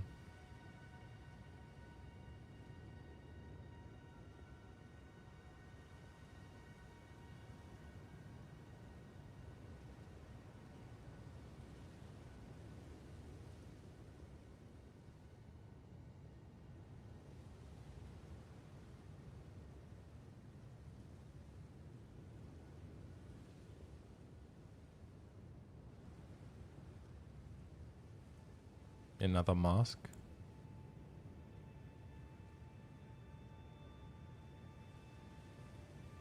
Oh, you're right. He's not wearing it. I just realized. I just realized he's not even wearing the mask. That's so fucking strange. You're absolutely right, Mogino. It's probably about the mask. You know, because he is masking himself after his banishment and his survival. That makes sense.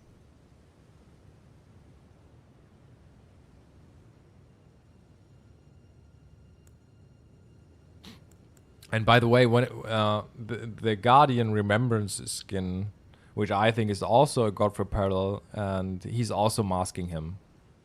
So I think it's also about the masked figure.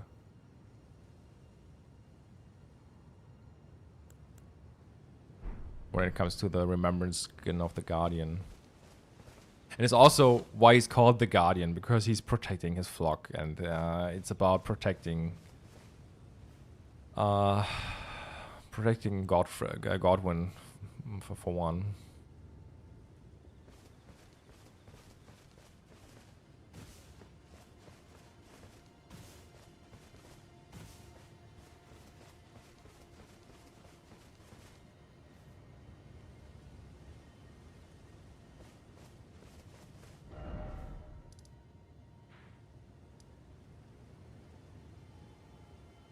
Similar themes, you know. In the Guardian and Night Rain, you got the Remembrance skin where he's masked. He's trying to guard. Did you check on EG? Why is he burning in black flames? I thought the flame of the black flames is the reddish one. They are both considered black flames.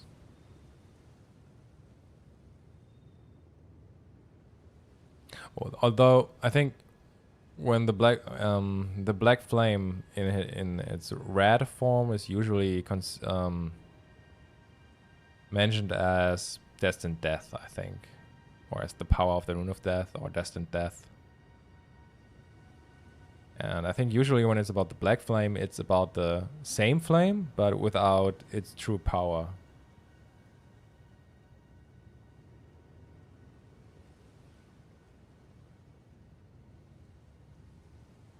The flame of the black blades. The black blades have the red flame, right? Yeah, it's the red one.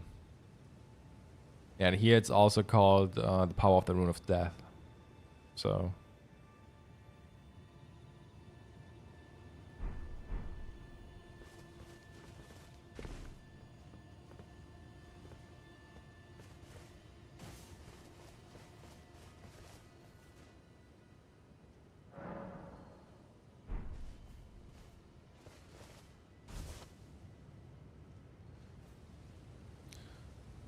So why is EG burning in the black and white flame? It's a good question. I'm just suspecting. So the only thing that I could think of is probably meant to point out the connection between between the Black Knife Assassins and the Godskin. So that's the only thing that I can think of. Why they chose the black flame there. I mean, if you look at these factions, it would make sense, right? Because both the factions are opposing the Greater Will, the Godskins and the Black Knife Assassins too. So we also have a noble guarding Ronnie's corpse on our way towards the Divine Tower. The connections are incredibly vague, and there are not many, but maybe.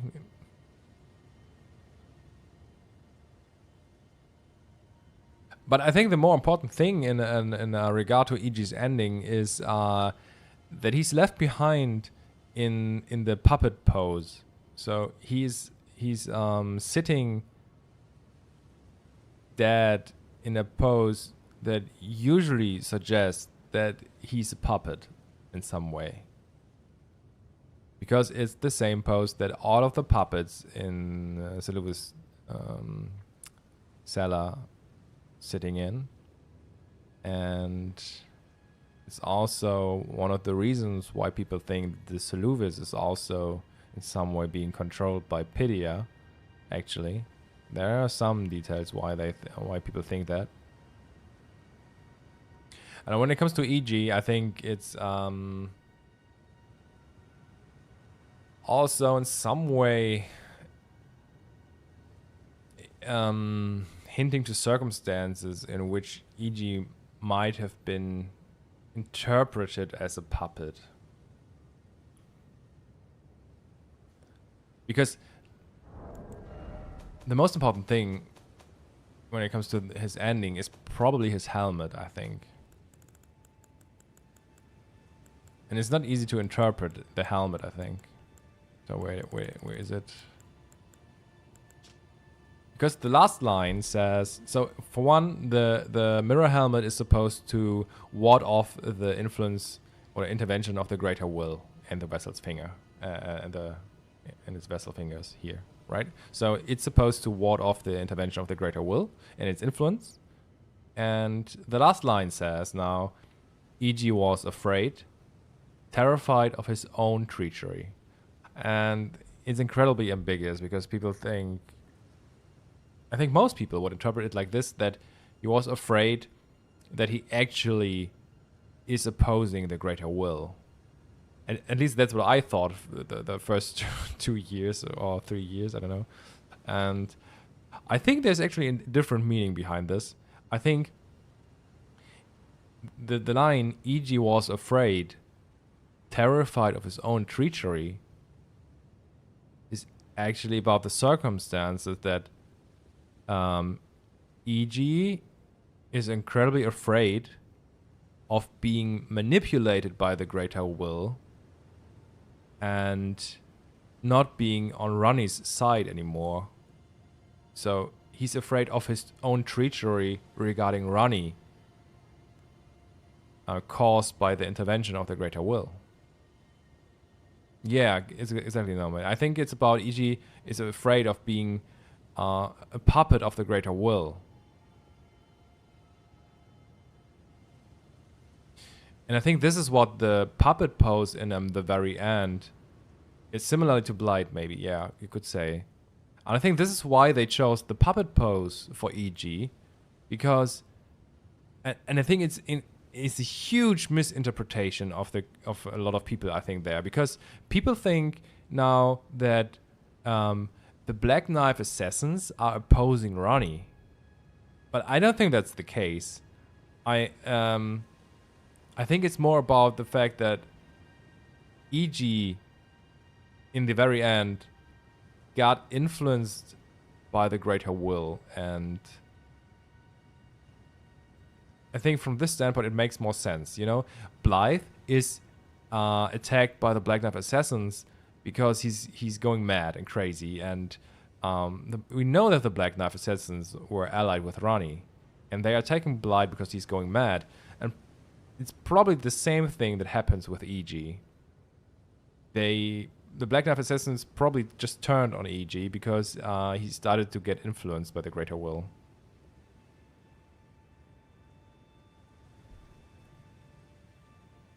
And that's why they chose the puppet pose.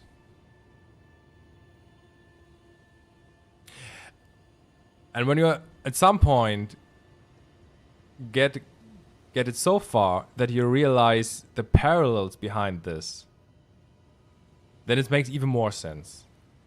Because what I mean is, all of these characters are ultimately inspired by the main characters and their stories, and all of these circumstances are actually allusions to their main story. And Blythe and E.G. are, in my opinion, parallels of Godwyn and Godfrey. So, and E.G. in this case is, in my opinion, a Godfrey parallel, who also, in the very end of his story, got influenced by the greater will. Yeah.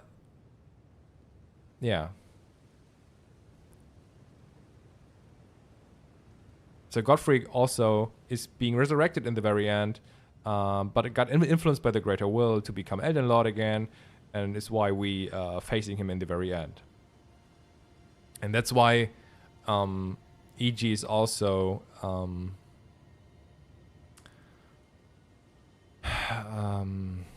shown in the puppet pose. And I think it's also something that Godfrey actually were afraid of being manipulated in the very end again. Because it's something that you can't control, you know? Losing your memories and being manipulated to becoming a puppet with even without realizing.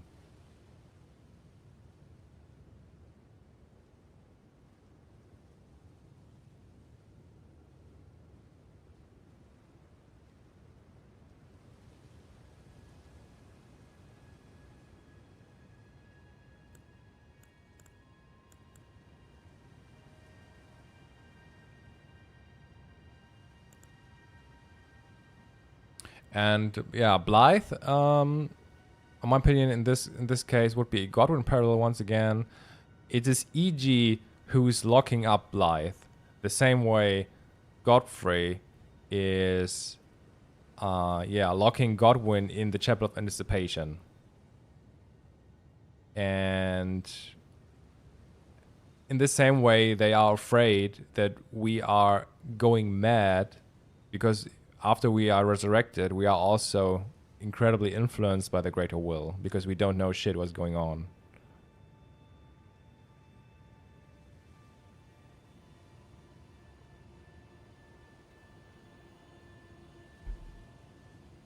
So whenever it's about falling for madness, it's in some way it could also mean getting influenced. You know, I mean, if you look at our story, we just wake up. We only are getting told that become Elden Lord, and we're just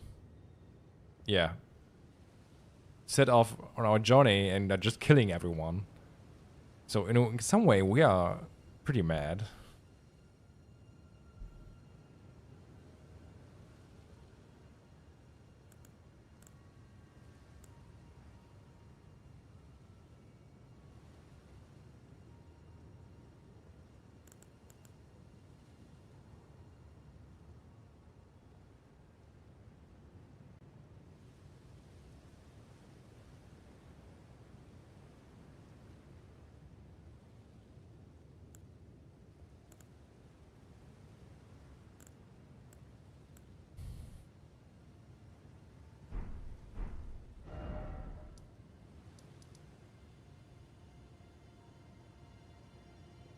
But the fact that EG knows that he's going to die is also really interesting.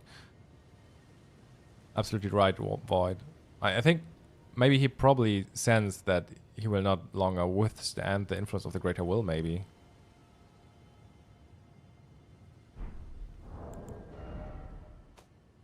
It's because it's all the helm also says that it's easily broken, right?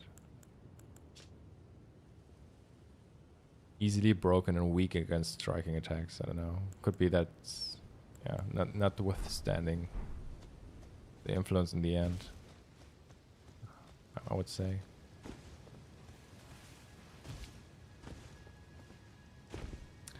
I don't know if Ronnie actually knows who we are.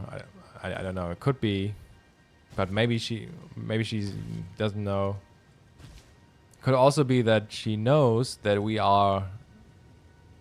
So, and now comes another thing. I think I realized what the meaning of to perish in soul actually means. What it's actually about. Because it says the Prince of Death perished in soul. Or this Prince of Death's soul perished. And I think it's actually about the loss of memory, identity, and personality. Because the one who was once called Godwyn, this character doesn't exist anymore. So in a way, his soul died, his identity, personality, his memories, his character died.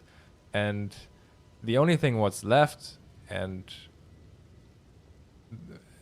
the one who awakens, so the main character that awakens, is a nameless tarnished, without memories. And in some way, it might be the same spiritual essence, but we are not the same. We're not the same character anymore. It's like the armor of the twin brothers D. Say, it's 2 bodies, 2 minds, but 1 soul. So it's the same spiritual essence, but the minds and the personality and the character itself it's a different personality afterwards. And in that sense, he died in soul. His identity, personality, his memories vanished. I think this is probably the literary meaning of it.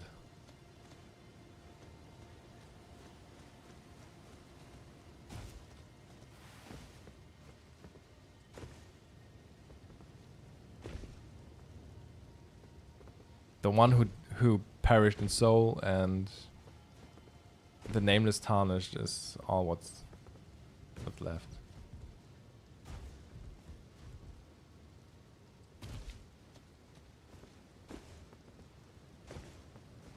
Similar to resurrection. Yes, I mean it's in some way part of our resurrection. It happens at the same time.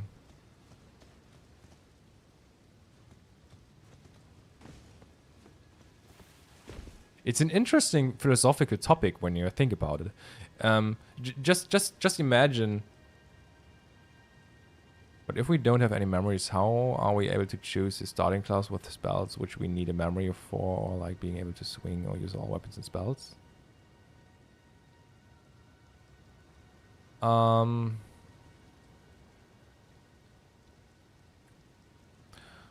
don't know. I would say just because of the qualities of a silver tier. Maybe because of the blood that we were offered. And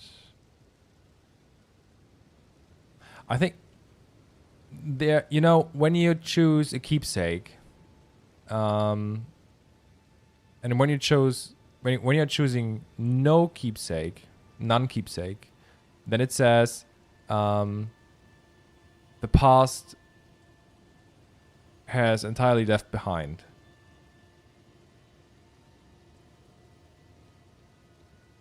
I mean, you might be able to fight in a way. You might be able to cast a specific incantation, but that doesn't mean that you remember everything from your former life, I would say. Just because you have a specific ability to cast something, maybe. I think the description of choosing no keepsake, which says that the past has been entirely left behind, might indicate that we got no memories of our former selves. And we also got 2 items, which is framing us as a nameless tarnished, or as someone without a name, which might also indicate that we have no memories of our former self. And interestingly, there's even an item that says that spirits can lose their renown through death, which might indicate that in some way he lost his renown, and therefore we are tarnished with no renown.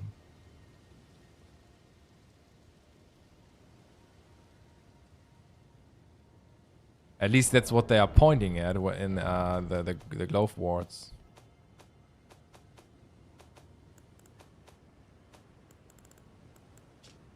In the Ghost Glove words, it says ashes which keep their renown after death, and so on and so on. So it implicates in an indirect way that there are ashes or spirits that are losing their renown after death,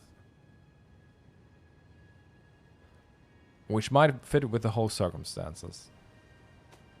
It is the Lone Wolf Ashes. Where are they? In the Lone Wolf Ashes, it says They later encountered a nameless tarnished who welcomed them as hunting companions. And I think it's about us in this case.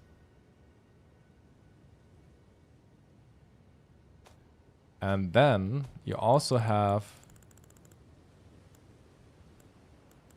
the Forager Cookbook 7. And in this one specific, it's a specific cookbook. It's the Forager Brood Cookbook 7. And there it says, shared out of kindness toward their savior, whose name was unknown. So once again, we are framed as someone who has no name.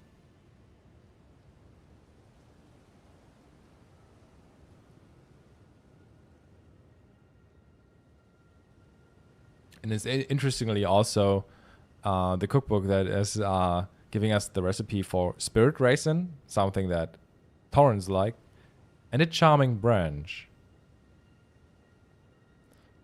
which is about manipulating others. Well, people being manipulated.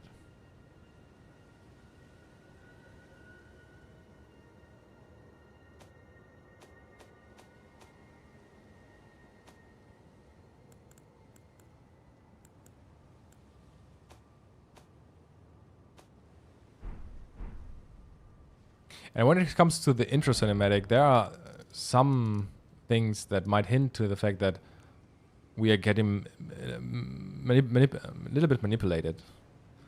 For one, because it's connected to the guidance of grace, which I think is manipulative. And here in this place, there are bewitching branch placed, looking or oriented towards the Chapel of Anticipation, which might hint to the circumstances that we are manipulated in a way. Let me show you the spot. It's an incredibly rare item. I don't know if they are placed anywhere else.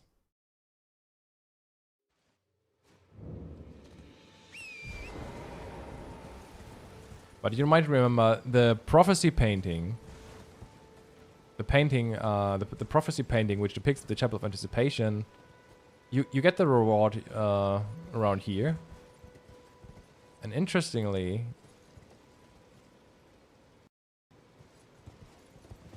when you get down here, there's usually a spot where... Oh shit. Yeah, okay. Here...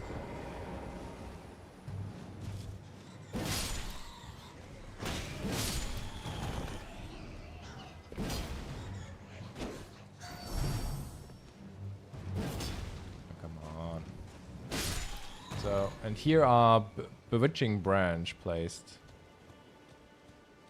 Also with a view to the directly pointing towards the Chapel of Anticipation. And I think it's about the fact that we are getting manipulated in the very beginning.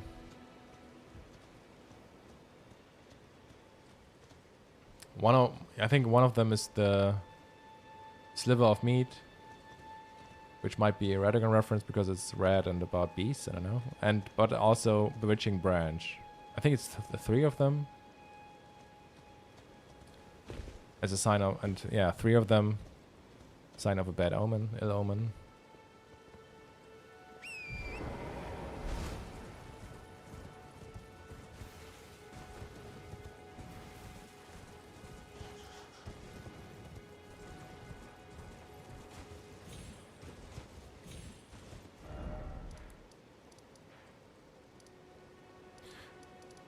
Okay, but I think that's it for now.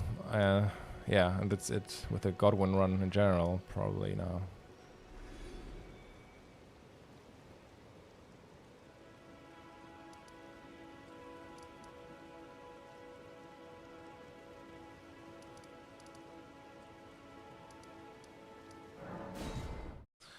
Guys, I'm done for today. The next streams might just me working on the compendium.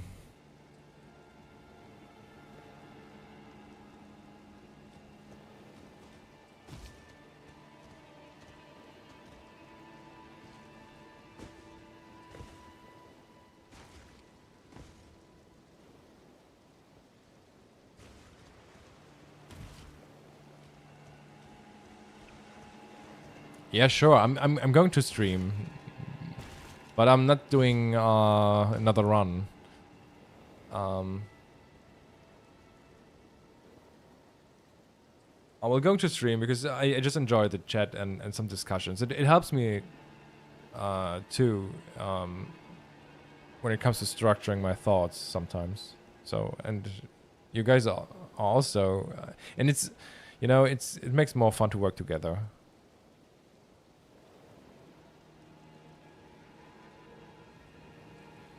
But it will probably more revolving around working on entries for the compendium to lay out the informations in a better way, but sometimes also to structure the informations for future videos. So they serve, the entries also serve as a foundation for future videos. So that's the next step for me.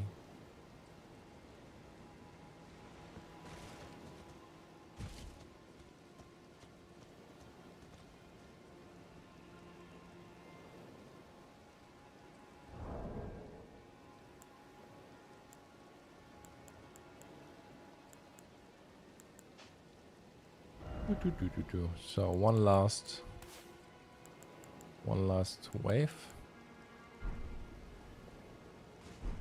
Hey!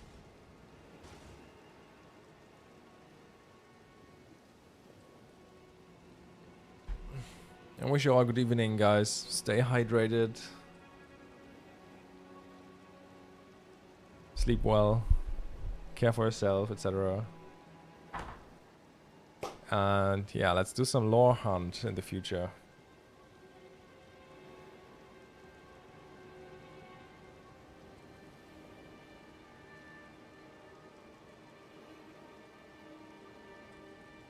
Whoa.